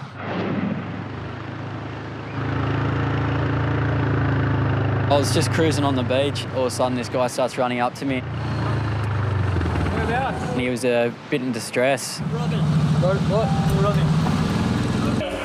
someone else come down here. Something else is going on down the southern end of the beach. I'm just heading to it now. Seconds count here. It's between life and death for most people, so me and Maxi just raced out of the tower. If you can't beat him, tell us not to freak out. Looks like it's a cut. It's just a cut. Hey, Gons, can you just confirm it's just a cut? Yeah, sorry, this guy, he couldn't hardly speak English. I'll keep you posted. Beardy and I were in the tower and we could, you know, I could see that the guy was holding onto his head and it was a fin chop. He's just sitting there with his surfboard. Whoa! Yeah, they just stopped. Before you even knew it, the 2 young blokes, and they bolted. Why did they just stop? They don't listen. How are you, mate? You've been in better places, haven't you? He had a bit of a nick on his head and blood everywhere. Head cuts, they bleed a lot when they've been in the water. Once I've checked it, I realised it was just a little tiny fin chop to the back of their head. Up front of the Central, we won't need any ambo down here. All good, thanks, guys. Hey, ATV, can you come back to the rip? You don't need to go that fast to go to something that's just a head cut. That's young blokes, mate, just anxious and keen. And in that rip in front of the main there's nothing wrong with that. But sometimes you've got to stop, take a breath and think about things. The patient's name was Chan Jin. He was from Korea. We cleaned him up, bandaged him up, mummified him, and off he went to the medical centre. Box got cranky because he thought we reacted too quickly. Listen, saying stop. Stop. Us rushing off like that, you know, maybe next time take it a bit slower. You never see a paramedic running down the beach. You never win the war by sending all the troops to the one spot either.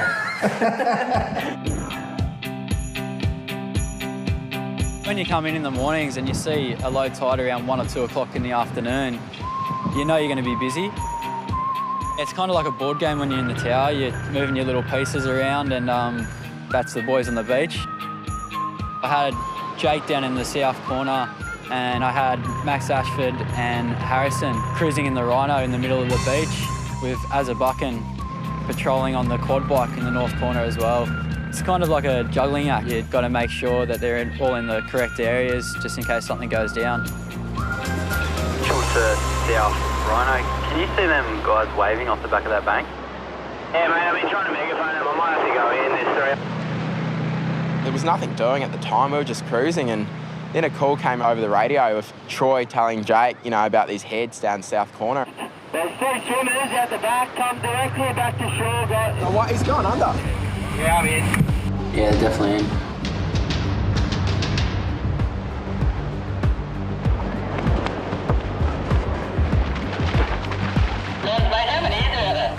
Yeah, there's 4 of them now.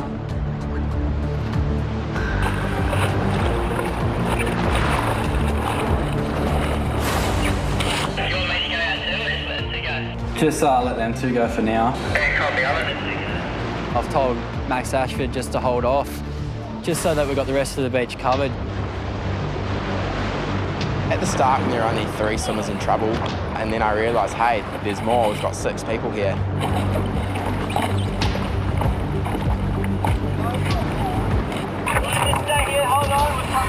Okay, buddy, lie down, lie down. Gonzo was in the tower, and there was me, Harrison and Jake pretty much running the whole south end of the beach. We had both the bikes down in that corner. If we had something else go on down in the middle of the beach, we have no resources to get there. All right, that's it. We've got both bikes in the water, which I hate doing. I don't like seeing all the boys in the water.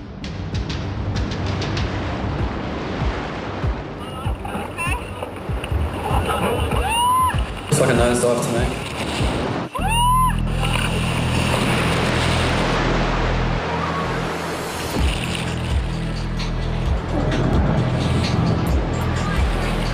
The tide was going low and the rips were really starting to charge out, and the boys at the time were doing a mass rescue down the south corner. Usually you have a few of the older boys like down on the beach. We had only the young guys. All the boys are in down south, and we had a few swimmers out of their depth right in front of their tower. Still turn north ATV. Just seeing if you could come in front of the tower. All the boys are just doing a rescue in the south corner. By the time I've pulled up, there's a few stragglers drifting into a rip. It could get a bit critical, this, and we probably need someone else up there to support me. See how quick the boys get to the bike. Wait, we're in the worst spot ever for that. I thought I almost held it, and then I was like, I was like, I'm gone. Back on dash. Can you guys just go back to the middle of the flags? Is that one of the rhinos gone? Yeah, mate, just one of you boys down there. The second we got back on radio, Gon said, look, can you guys get to the middle set of flags? To be honest, I didn't think it was major. I thought it was just, just moving people back between the flags. I didn't really think it was going to turn into a mass rescue. They're all going to go. They're not holding up. Yeah, imagine they might hold up there. People came over to try to help out, and what's happened is the swimmers have got really close to the other guy in trouble, and he's freaking out, so he's drowning them. That's it, guys. Just keep coming in with him. Just keep moving in. Yeah, go in, Harrison. Go. They've got no idea what they're doing. If I'm with one of the young guys and there's a rescue going down, for sure I'm going to send him. He needs the experience. I don't really want to go in the water. I've been doing it for years. Just sit tight. Someone's coming out to help you. All those other swimmers out the back, directly in front of me. Move across towards the red and yellow flags, please. There were people everywhere, and at that stage, the people started realising, hey, we're in trouble. Yeah, go Max, go. As a bucking, it was part of his strategy to stay on the bike and let the other boys go in. As I realised it was getting a bit hectic out there, it's a big call to, leave the water's edge because he was the only person left on the beach.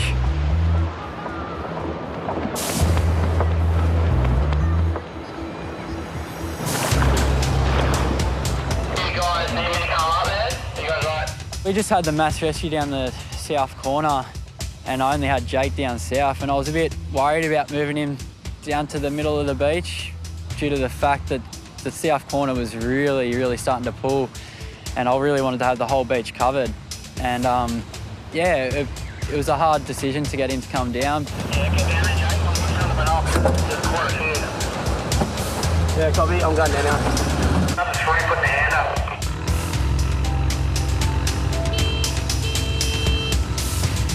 Max, stay there. I'll take him in. I'll come back out. The worst part of our beach is the south end, and right now we've got no one down there. You'd never want to leave south end unattended for too long. Hey, get on here and lie down like a surfboard. We had every lifeguard in the water besides Jake. We were pretty stretched. Quick, I can't around here. Out of the blue, out of nowhere, mysteriously, Harry's turned up.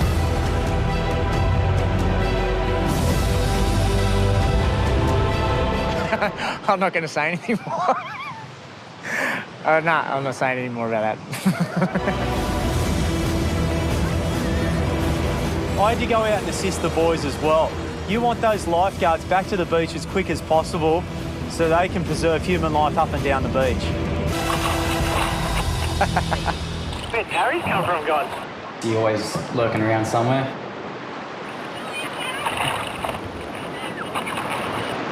Biggest rescue I've done is probably 3 or 4 people. There's about 10 people in this rip.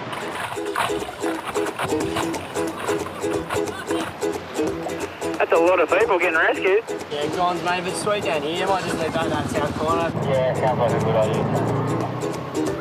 Yeah, I reckon the young guys performed really well. Walking that way. They handled the situation unbelievably.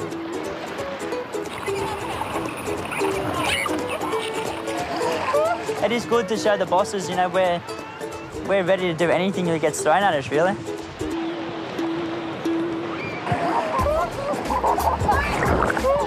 We could have handled it without Harries, but it was good that Harries came in and took a bit of stress off us. Lucky those guys got out there, man. We started because she started pulling us under, and we were going under when she was trying to pull us out. While we were trying to pull her in, she was pushing us under. If it wasn't for you, we would have ended up floating off there, so thank you so much. It's all good, it's our job. Yep, thank you. And tell the other guy that... Swim between the flags this time, all right? We were. Sweet. Oh, you just drifted out, did you? Yeah, to get her. All right, sweet. Tell the other guy we said thank you. We will. Oh. It's scary. It's so scary. Like, it's just timing. It's the way it works. The way one thing happens, 1,000 things happen. Like, heavy rescue here, the whole beach looks, and look at them. People are starting to go out right now.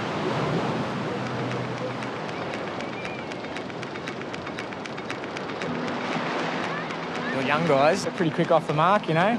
Try to let them go and do all the hard work, and I'll just direct, but eventually I had to go myself. That's all good. Please just go up to the flag. Please. Okay. Just note that we've got dangerous current signs. Let's go up to the flags, thank you. Harrison's our new trainee. He's been going really well. You put a trainee on hoping that they're keen to learn and they're bending over backwards to do the right thing. He's a good kid and he really takes advice from the older guys.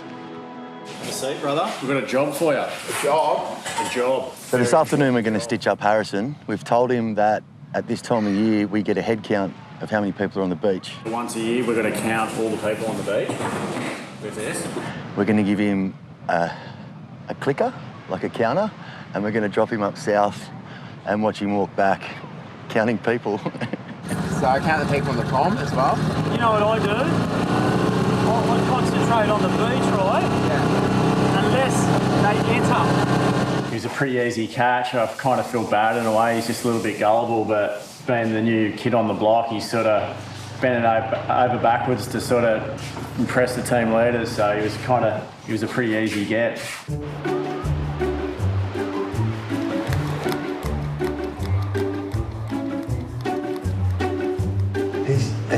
He's counting the people, mate. I reckon he's pretty much 90% taking the bait. As a trainee, you want to, impress the guys. You get a bit of a buzz when they say, hey, look, Harrison, that was a great job, good rescue, well done. I get a big buzz with that because you're going well. You want to show that, you want the job so bad. I'm the trainee, I'm the youngest bloke down here at Bondi and got to do these things, even though if you don't like it or if it seems boring, it's part of the job, yeah. 158. 1,158. Really? 1,100. Did you get them too? There's another 2. Just come down the stairs, red shirt and the girl with the hat. I just saw a guy come down 3rd ramp. Did you get him? Did you get him, the blue shirt? Them 3, here, 2 surfers.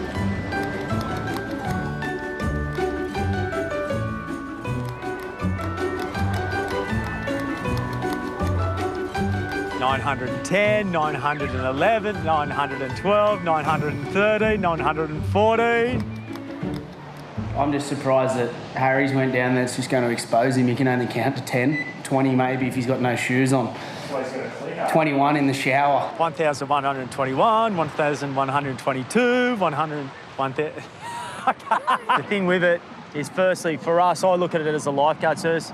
the more people we can put more lifeguards on, you know. So we've got to get these stats. It's got to be part of our yearly thing that we do.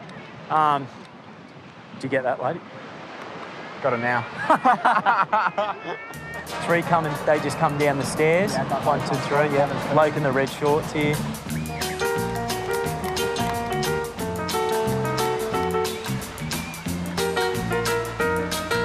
Hudsie to... I've got a number on the beach of 1,662. No way, you've got any more than that. Yeah, copy it. I'll give it another go and let's see what happens. But it's 1662, so if someone wants to write that down, and I'll start again. 100%. He's dead. He's just that keen, mate. He'll do anything. He'll just do anything.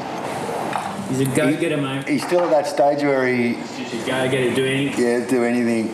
Harrison is just such a lovely young bloke. He's so keen to impress.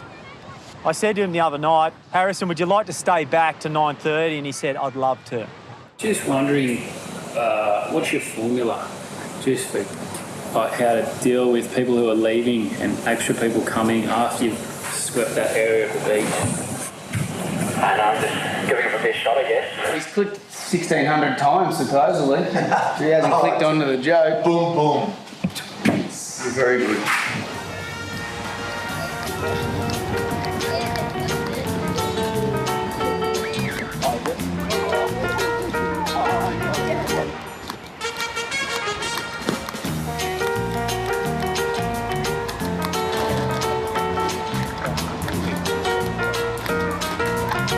Just done the second one. So my first number was 1661 and my second one is 1795. So a bit of a difference, and I think, you know, look, to be honest, I think my first number was more correct. I think, you know, maybe a few more people left the beach and it might have been a bit more trigger happy, but so I might divide those two up and see what we get, but it's pretty rough, and hey, hopefully it helps with the stats they need to get, so. Now, what was the final number, mate? The final number I got was 1795. 1795? 1795. Was that from north to south? Yeah. So how long did it take you in the end? I didn't know the time. And have you ever seen any other lifeguard do this? No. Have you ever heard of it happening? Never? Never heard of it happening. It's never happened before, mate. I got pranked good. You're the first I forgot to put sunscreen on because I thought the job was that important. So I've got no sunscreen, I'm burning and walking up there. Welcome to Bondi, baby. Yeah. Click the dog, sir. Click the dog. Did you ever know? Did you ever? Never knew. I just thought, you know, trainees, the trainees' job. You look like Dundee with a buffalo in the air, man. Quick. I know, I was quite excited to share my results. So I thought, you know, they're quite similar, and I thought, hey, I've done a good job. And I've just been burnt. 2 hours.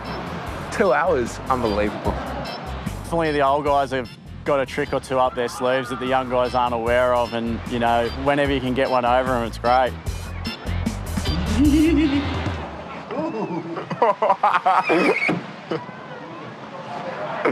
I don't know, yeah, look, the boys got me. I'm not a sore loser. I got done. Shit, it's life, I guess. Shit happens. There's people 5 feet from the shore and they're nearly drowning. Go, Danny, go. That rip just had complete control of them. They were just getting taken out to sea. A young girl came up. She said she'd been indecently assaulted in the surf. The police said to me that we could make a citizen's arrest. Hey, mate, come with me. Bondi is one of the beautifulest places in the whole world. It's such an iconic place. People come from all over the world to get a slice of the action, but not everything always goes to plan. And it's so surprising to really witness how people react to being rescued, and you just don't know what you're going to get. Out in front, he's got a cap on. Looks like a surf lesson, it's not. I noticed a guy in a bit of distress. I was near the flag area and got a call from Harries.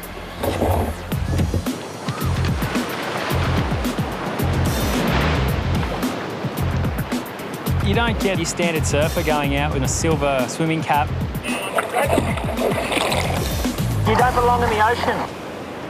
I had to get him on my board because he couldn't stay on his, and he was having the best time.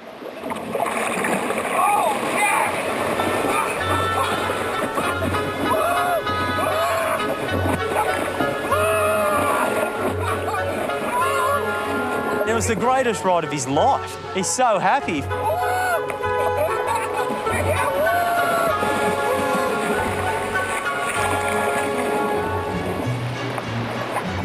you're going to go in the water, stay over here, eh? Yeah. Where the flags are. He's pretty animated. I think it's his first time in the ocean. He is my mother's workmate.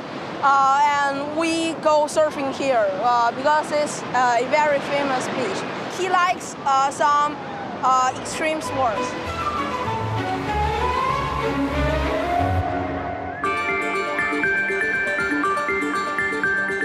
We really like people to come down to Bondi and have a good time and enjoy themselves and have as much fun as they can, but you know, it doesn't always pan out that way. It was about 2:30 in the day, and I was on the water's edge watching the flags, and a young girl came up and she was shaking like a leaf. She said, "Oh, I need your help." He's old, he's really hairy, he's walking out now. She said she'd been indecently assaulted in the surf. That's him. See, he's sort of like walking around, like looking at everyone. I can't believe it, like, it's scary. Bondi Central, boys, you there? Go ahead. I've just got this young girl here next to me. She's just in between the flags. Some guy just swimming up and grabbed her right on the crutch. Called the cops. I knew as soon as the girl had said that she'd been indecently assaulted that I had to call the police. This is Harry's from the Lifeguards down at Bondi. He's got like yellow shorts. That's all right, just bear with me, we'll get him. Okay, mate, he's right in the middle of the flags, about halfway there. He's like brown hair. He's actually floated on his back now, if you can see him. Yeah, I got him.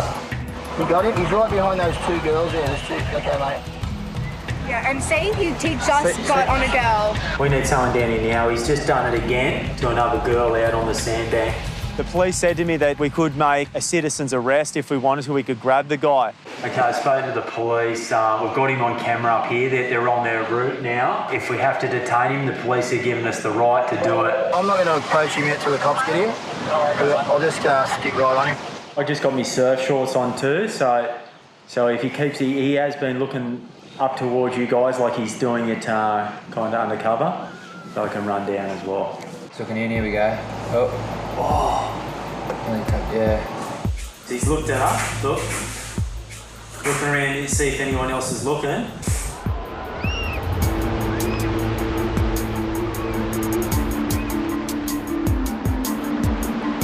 Do you see how he waited for the wave and then like crept over to him? The police said to me that until they get down here that we could make a citizen's arrest if we wanted to. We could grab the guy.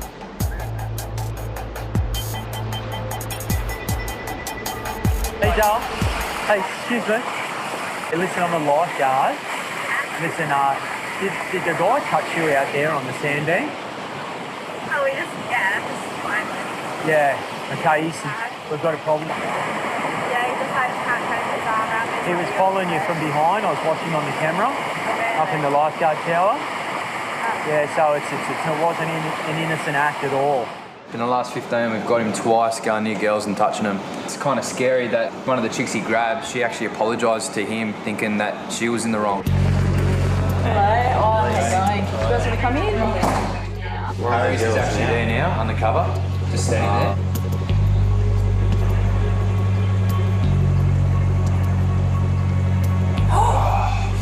Do you want to go just pull him out, you reckon, now? Yes. Oh, look. See?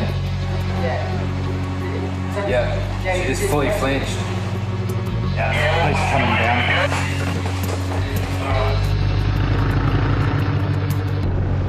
He bumped into me, and then I kind of turned around and he was right there, and he just like grabbed my leg, but like and said sorry. So he grabbed my leg. I was like, oh, gross. So. All right. The detectives, they asked me to go out onto the sandbank and bring the guy in. Here we go, they're going in, they're closing in.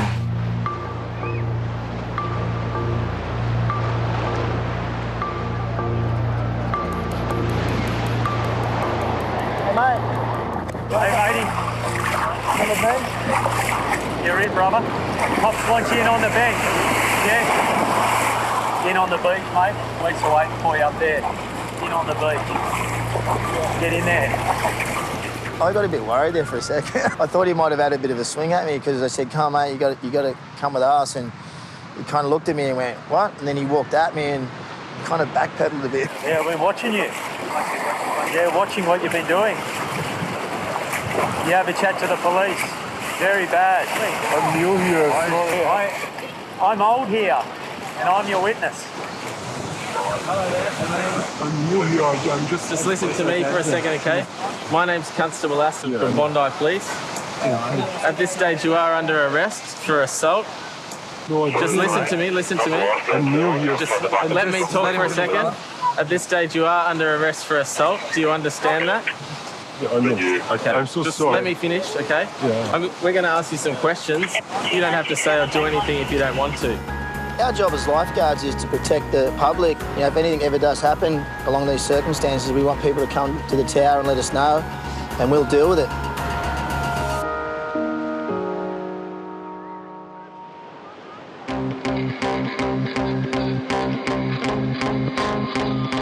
Doing what we do, you need to be physically fit. Lives depend on it. Whippet's taken out the annual lifeguard race. Everyone's wondering what his secret is. What's he on? He's on some crazy diet, training, eating regime, and we all want a piece of it. Boys and Nicola, stoked you guys have taken the challenge, the 30-day challenge. I challenged everyone to do the 30-day challenge this year because I know what good things it's done for me. I used to be a complete pig. Beer, pizza, smashed them all in. And since taking on the challenge myself, I've seen the improvements in the way you look, but more importantly, the way you feel and how much fitter and stronger I am. Over the next 30 days, we're going to give up a few things. We're going to increase our training.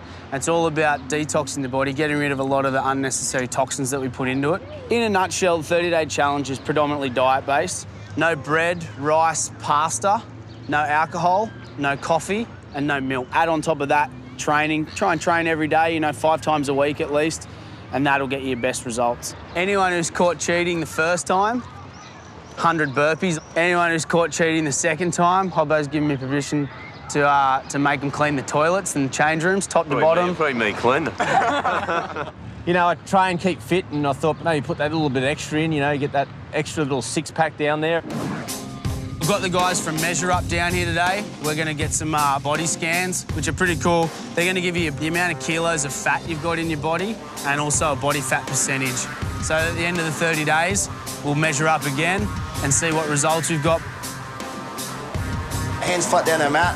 I think there was definitely a few of us who weren't quite feeling at our peak, and we had a little bit of room to improve upon. Well, I've got 10 kilos more muscle than him. That's what's going on. So if I lose 10 kilos of body fat, I'll be better than that. At this stage, it's the tortoise and the hare. We've been working together for a long time now, and it's funny. He said, you want to team up with me? And I went, oh, no, here we go.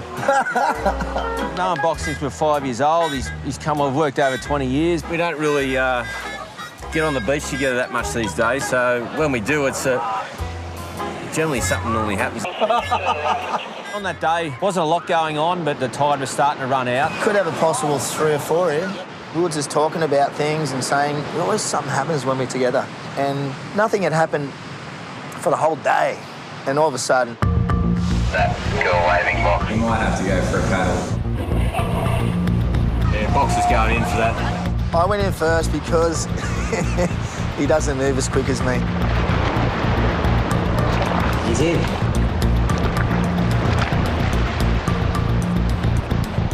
Come in, hey! Go bike, come in. He's got 4. Grab hold, grab hold. As soon as I got out in the water, all of a sudden, there was a few people needing my help, and I needed backup. You all right? I noticed he had 4 people, one really struggling, and with it so small, I was a bit hesitant to go in. I was waiting to the very last moment until I had to strip off. It looks like Box has never done a rescue before. Right, you okay? You'd think your best mate, Hop, would just come and help me and back me up, but I don't know where he is. It looks like Box has never done a rescue before. Put your head that way. I gave him that little bit of extra time so he could struggle that bit longer and fire him up a little bit more until I finally got out there and helped him out. Here we go, backwards. You all right? Struggling, mate, Box. I'm struggling to get my patient in, and Hoppo just takes the easy option. He's got this little kid. Baby, you stay there. Hey, walk in towards this way for me, all right? I went that little bit slower once I had the girl on the board, so then I wouldn't have to go back. Box had to go back for more rescues. Can you swim? No. What are you doing out here? Huh? Head that way, head that way. All right, all right. Then another one appeared. All right. Oh, hey, so funny. Come on. Out. I went in for one, and then it just like, so they all followed each other. It was just, after that rescue with Hoppo, there was no chance I wasn't going to get him back. You all right, Hop? 3, 4. There were definitely a few guys that were taking a 30-day challenge a lot more seriously than others. For me, I just wanted to do it. I wasn't really putting myself against anyone. They really showed a good level of determination. The sort of food they were eating really improved. Just a bit of chicken, salad, ain't no carbs on my plate. Now, halfway through the 30-day challenge, it's becoming pretty difficult trying not to have a beer and not have the coffee. I find it very, very difficult. My revenge on Hoppo was trying to catch him cheating on Whippet's 30-day challenge. Hello, mate. What's doing, mate? We decided to put some hidden cameras in my unit. There's a camera right in there. Try to catch him out eating and drinking all the wrong stuff. We've got a camera in here too. No way. Absolutely nailed that. Just preparing all the food. Things that the team can't eat on the 30-day challenge. Got lasagna, the garlic bread's ready to go in the oven. Bread, rice, pasta. Cut out dairy, so milk and cheese, and definitely no alcohol. I'm not on no 30-day challenge.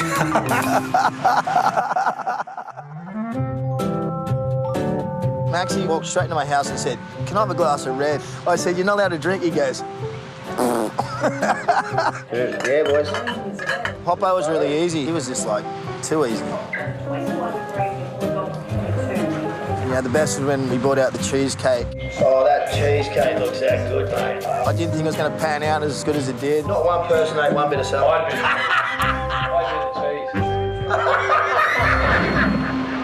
Right, boys, stoked with the effort you guys have put in. We'll give you one last little chance to own up to any indiscretions, because we did make a rule at the start that there would be 100 burpees on offer if anyone got caught breaking the rules. I don't know if you guys noticed, but I did do a bit of sneaky investigation, so gather around, boys, have a little seat. Oh, is that you eating garlic bread? When I saw the video, I was really surprised. I didn't twig one bit. Maxi's woofing into some lasagna.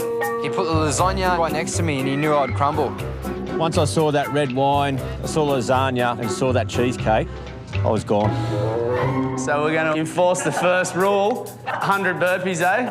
Punishment's a punishment and rules are there to be broken. If you break them, you got to do it. 3, 4. I was not surprised when Kerbox had got Hoppo and Maxi to falter from the diet. There's 15. That's 30, boys. Keep it up. That's 50, boys. Let's go. Come on, let's go, let's go. 15 to go. Let's go, keep it up. Last 10. 2 and 1. Good job. 100 burpees. I nailed him. Well done. You only live once, and as long as I can still get to that person in time, which I can, I know I can, it's all that matters. I could have all the cheesecake I want.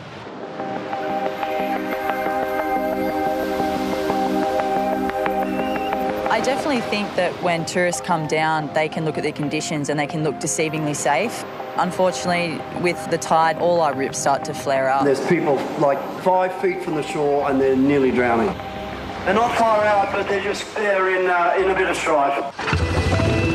Dunstan and I get the call to investigate 2 swimmers down the south end.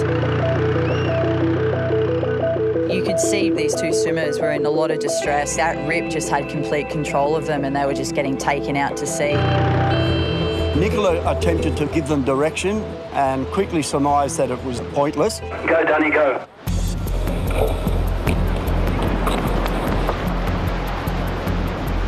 They're both in.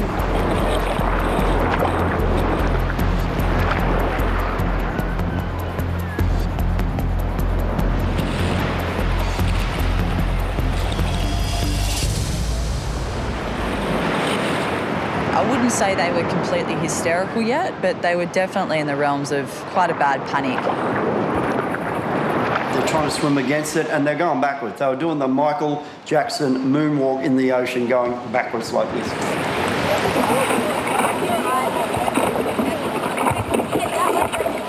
When we got them onto the board and they kind of caught their breath, they almost erupted into laughter. And I think for a lot of people, it's that embarrassment. Also, I think she was somewhat losing her swimmer top. So I think she was having a little giggle to herself as she was trying to keep her modesty. As soon as we got them into the beach, like, oh, thanks a million, thanks a million.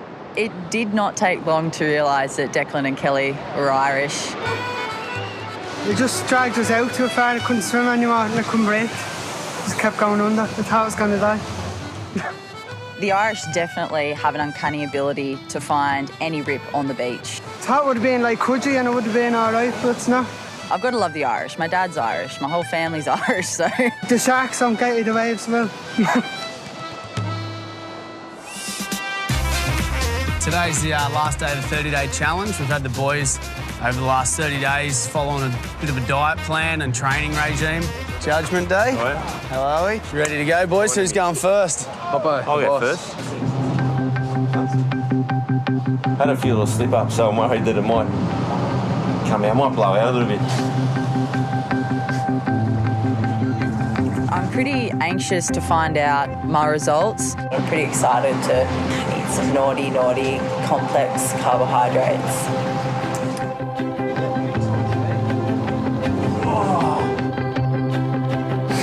The winner of the 30-day challenge is the person who loses the most body fat percentage comparing where they start to where they finish. So the idea is to maintain your muscle mass whilst losing as much excess fat as possible. Boys and Nicola, thanks for taking part in the 30-day challenge. One little thing we agreed on at the start was whoever lost would be cleaning the toilets over the road. So the winner of the first inaugural Bondi Lifeguards 30-day challenge, with a bit of an outstanding effort and a result of 20.1% transformation. The ultimate, the Gons. Mate, there you go, you can eat that. Well done, Gons. Some of the other massive mentions was Beardy lost 4.1 kilos, Nicola lost 7.5 kilos. So that's a massive change in 30 days. And Hop, nothing. Bottom of the list was Hoppo. You actually lost a bit of weight still, all of fat, which is good. You put on a bit of muscle mass, so that didn't help your thing, but you lost over 1 kilo of fat. But you'll be over in the dunny scrubbing away the sabo. No matter what position you are, how long you've been here, if you're the one that's come last in this competition, everyone knew the rules, well, you've got to go and do it. There's no excuses.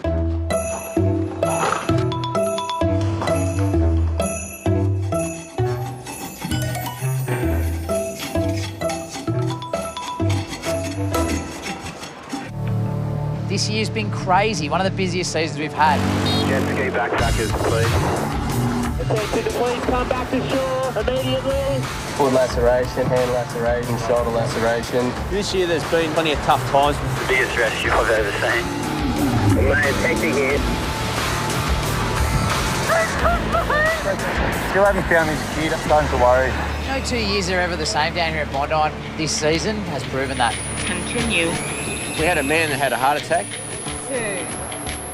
Is that a car on the beach? A car flew off Campbell Parade and onto the sand. You're right, it's all right, it's all right. Just stay in the car. Did you hit your head or anything? We take pride in not losing anyone, but this season we did. We did our best, but our best wasn't good enough on the day. Some of the young guys have never experienced anything like that before. Open my eyes to what the dangers of everything is, like how easy it is to lose someone. It's really hard to get over losing someone in the water, but you learn from it and you just got to get on with the job at hand. season's winding down, but it's not over yet. We got a call saying there was a boat in distress. I was thinking, what are we going to get ourselves into? Alessandro Del Piero is one of the best soccer players in the world. There's actually a rule, no ball games down here on the beach. Yeah, but there's nobody here. I've got to decide whether to keep Harrison on next year. Enthusiasm alone is not going to make the cut. Coming to the end of the season, the weather's still amazing. I reckon the water gets warmer and there's less crowds. It's Bondi at its absolute best. Even though Bondi does get a little bit wider, there are still tourists coming and we can't let our guard down ever. We're on our toes 365 days a year. Think I'll be going in, mate. I guess we're a little bit unique. If someone gets in trouble in the bush or someone's car breaks down in the middle of nowhere, they have to call and wait for help. As lifeguards on the beach, the moment someone gets into trouble, we see it and we go out and try and help them as best we can. I've just come from a rescue at the other end of the beach and 2 girls are in trouble off the southern side of the main set of flags. As I got close, I realised they're actually guys with long hair.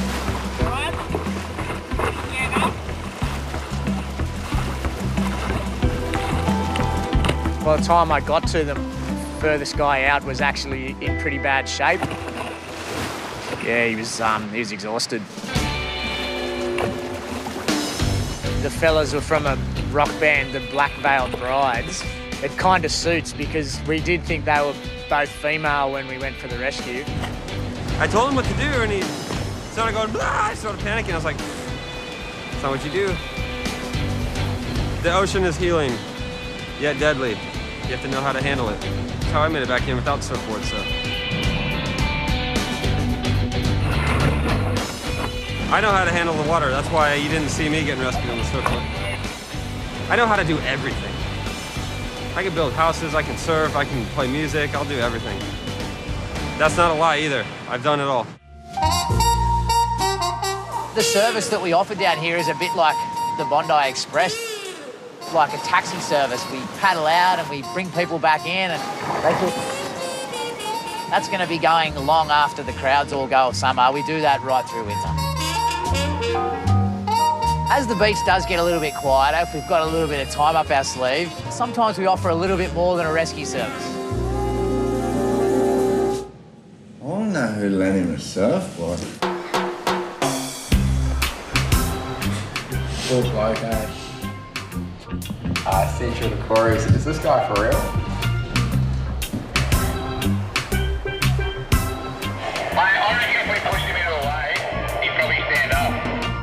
He's sick.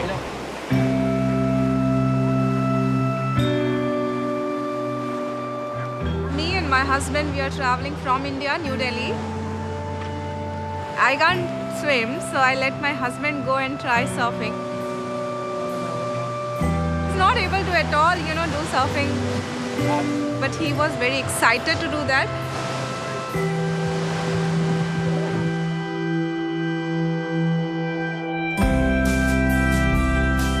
Harrison is just such a lovely young bloke. For a young 19-year-old lifeguard from New Zealand to come over here to Bondi, he's just done really good. Yeah. He's going to be India's next top pro surfer. It's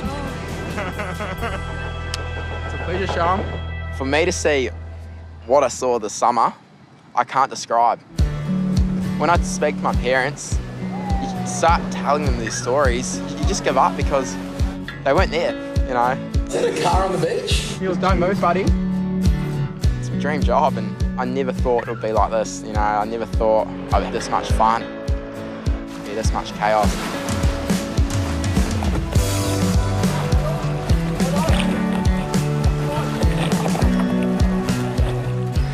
Thanks for the help, man. I guess I'm blessed to be here. That's all I can say, yeah, for sure. I want to stay here forever. It's come to the end of Harrison's first year. He's got a heap of enthusiasm, but he's still got a hell of a lot to learn to be a lifeguard. Trainees have to work very, very hard to prove to me that they're worthy of becoming a full-time lifeguard. It's a big decision I need to make. Bob, how are you? Good, how are you? Not too bad. What's happening? Oh, much. What's going on? I'll just have a chat to you about how your season went. It was a risk to take someone in from another country, plus you're only young. On the negative side, you just need to take that step back and not rush as much. If I wasn't a lifeguard, I don't know what I'll be down here at Bondi, you know. I want to stay here forever.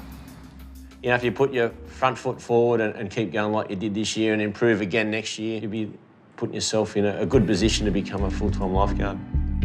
I will be down here on the beach next summer, then it'll be D-Day after that. Thank you. Good year.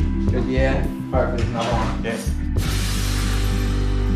Well, what does he need to do, Box? First thing for Harrison to start pulling birds? Get rid of that dead cat on top of the I was waiting for it, mate. Harrison had a really good year down here. We got the all clear from Hoppo, so what better way to reward him than to play a prank on him?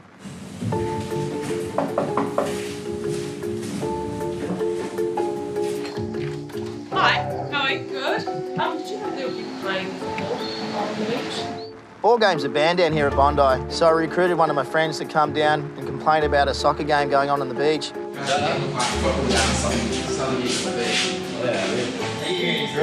Just grab the ball. The ball? Grab the ball. Hey, what can you tell us? I don't even think he knows what soccer is. Harrison's job was to move one of the world's greatest ever soccer players off the beach. Alessandro Del Piero helped Italy win the World Cup in 2006. I'll let you handle this one. Hey guys, how are ya? I don't have a bit of pain. There's actually a rule about no ball games down here on the beach. Yeah, but there's nobody here. I know it's a tough rule, boys. We've got a job to do, so I'm sorry guys, you know. Penalty shootout. The winner takes it all. Yeah? Let's do it. Nah, we're not. Just one shot. One shot. She's standing right there. We'll ask Box. We'll ask Box. They want to do some sort of penalty shootout. Yeah, it's all sweet. Tell him but not to come back here if he loses.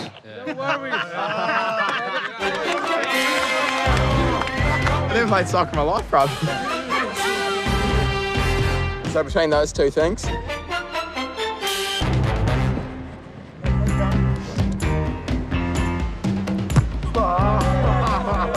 Unlucky. Are you kidding me? Oh, he's carrying on. He's carrying on.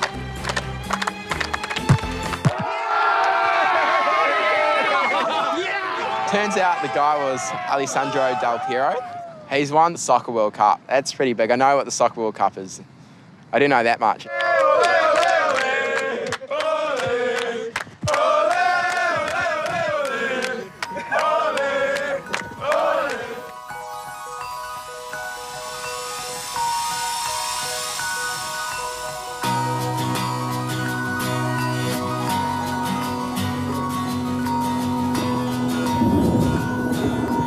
So as the summer draws to an end, we can get these kind of crazy storms with lightning and thunder, and it can feel really dramatic down on the beach.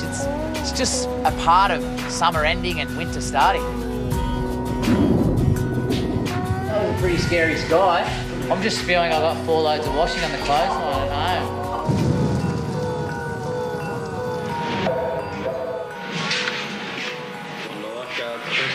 We got a call from the police and saying there was a boat in distress about 2 k's off middle of Bondi. We'll launch our jet. We'll get our jet ski out there. We didn't know if it was taking on water rapidly, if there were people who were, overboard. Your first thoughts are the worst. I was thinking, can the passengers on the boat swim? Bondi Central to Harries and Max. Can you guys get back to the tower? We just got a call from the police. We got a boat sinking. You're just going out there blind and hoping, you'll be able to be some sort of assistance.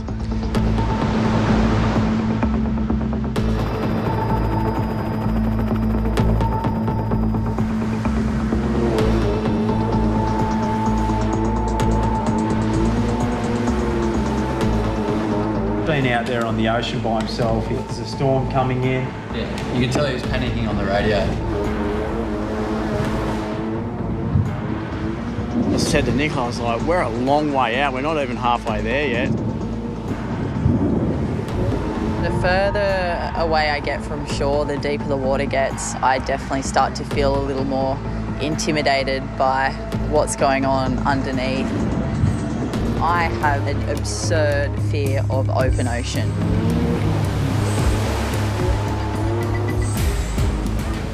We've got the clubbies turning up now, so they'll have attachment ropes. Yeah. Bondi Lifeguards Central to jet ski. Just give us a rundown. How bad's the hole? The anchor might have gone through the underside of the front of the boat, but I'm going to jump off and see if I can have a look. Yeah, copy. Sweet. Are you happy to have a look, or? I don't want to jump in that water. I'm terrified the moment I jump in there. There's Jaws sitting underneath me and he's just going to take me from the waist down. Well, I don't really know what I'm looking for. Yeah. It's a stupid, irrational fear, but it's not completely out of the realms of possibilities. So you reckon it's at the front? I was acting all tough in front of Nicola, you know. I didn't want to say it, but I was a little bit scared myself.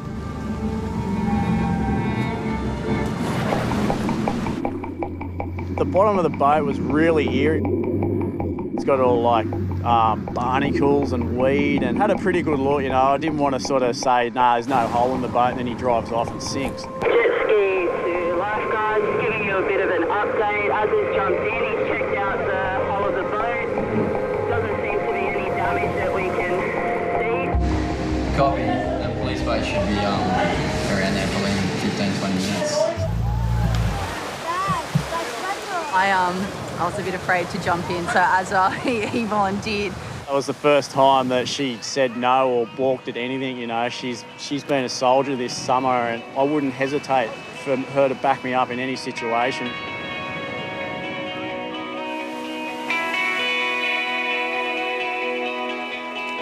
Welcome back. You're on Bondi Beach Radio. And with summer coming to a close, this evening down the beach, the surf and tug event. Can you give our listeners a bit more detail? It's funny you say this. When I heard it, I thought they said surf and tug. It's going to be all sweet when we've got our weight on it. Just touch on it. Just keep it. It's an end-of-season celebration. They build a craft of their own choice. They get in and they get a few waves, or they try and catch a wave and get into the beach. It's a bit of a race, I suppose. That's teamwork. Matty D's used to working with inflatable devices, and he had a lot of success there. And obviously, I think his first rescue was with a blow-up doll. Mate, I reckon. It's feeling solid. How have we pulled this off? Mate, that's... Last year was good. There was some waves. We had a few good wipeouts. Box ended up with his team sinking. We're too heavy, mate. We're too Stunk it so bad last year. We really had to redeem ourselves. Last year I'm Goldilocks. This year I'm the lady in the pool party. I don't know how this keeps coming off. 3 absolutely ridiculous vessels. Kerbox leading the pack for a Hawaiian pool party. La la la la la la la la. HMAS balls. We got this easy. I don't even reckon that competition. Look at them all fancy and stupid and... We're wearing skirts. Turn it around. The Ocean Men.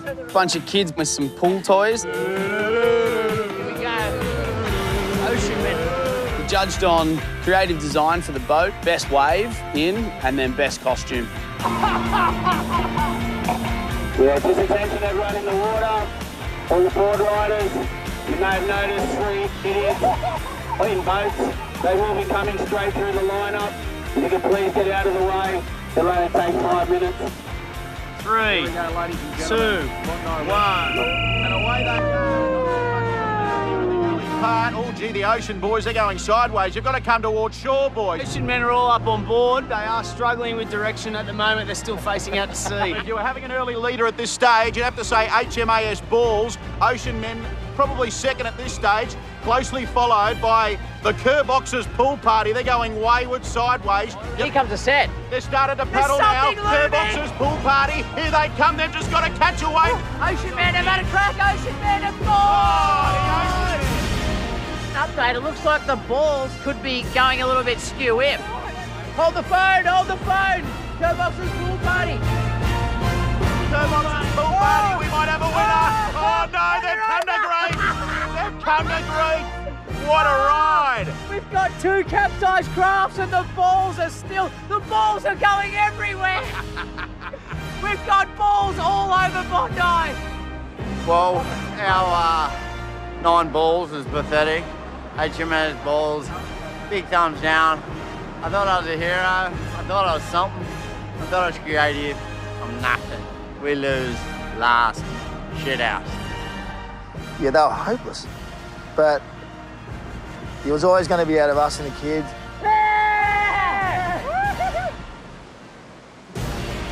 I don't know, he must have done better than those other guys. Well, without a shadow of a doubt, winners of this year's team. That was the best fight ever. Well done, boys. Can't believe we won. Did we win? Who won? Who won? We didn't win. Who won? We got yes. They were quite dirty at the end of the day, and they were upset.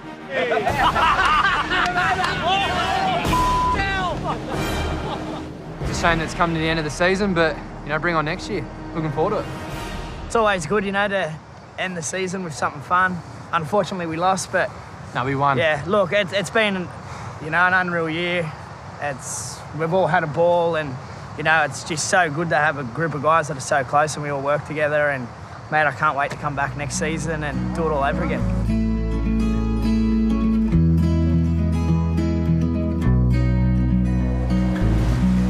A successful season is where we've had no lives lost. This season we had a drowning down here. Breaking news at Bondi Beach, where a swimmer has vanished and is presumed drowned. This is what we try to avoid. We get millions of people each year and sometimes we lose someone. After the tragedy, the lifeguards, we made it our urgency to make sure that everyone survived and walked off this beach.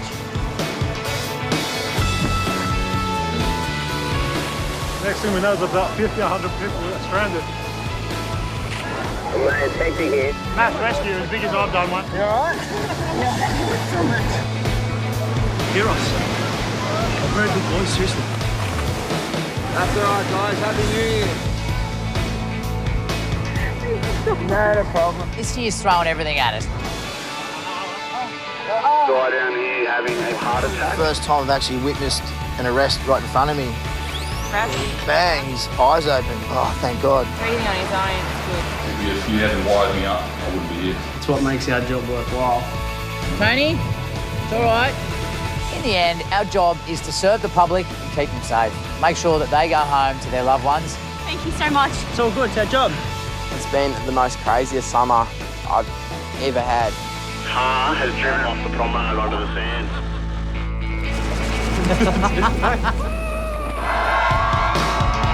Oh, mate, this joint's off his head.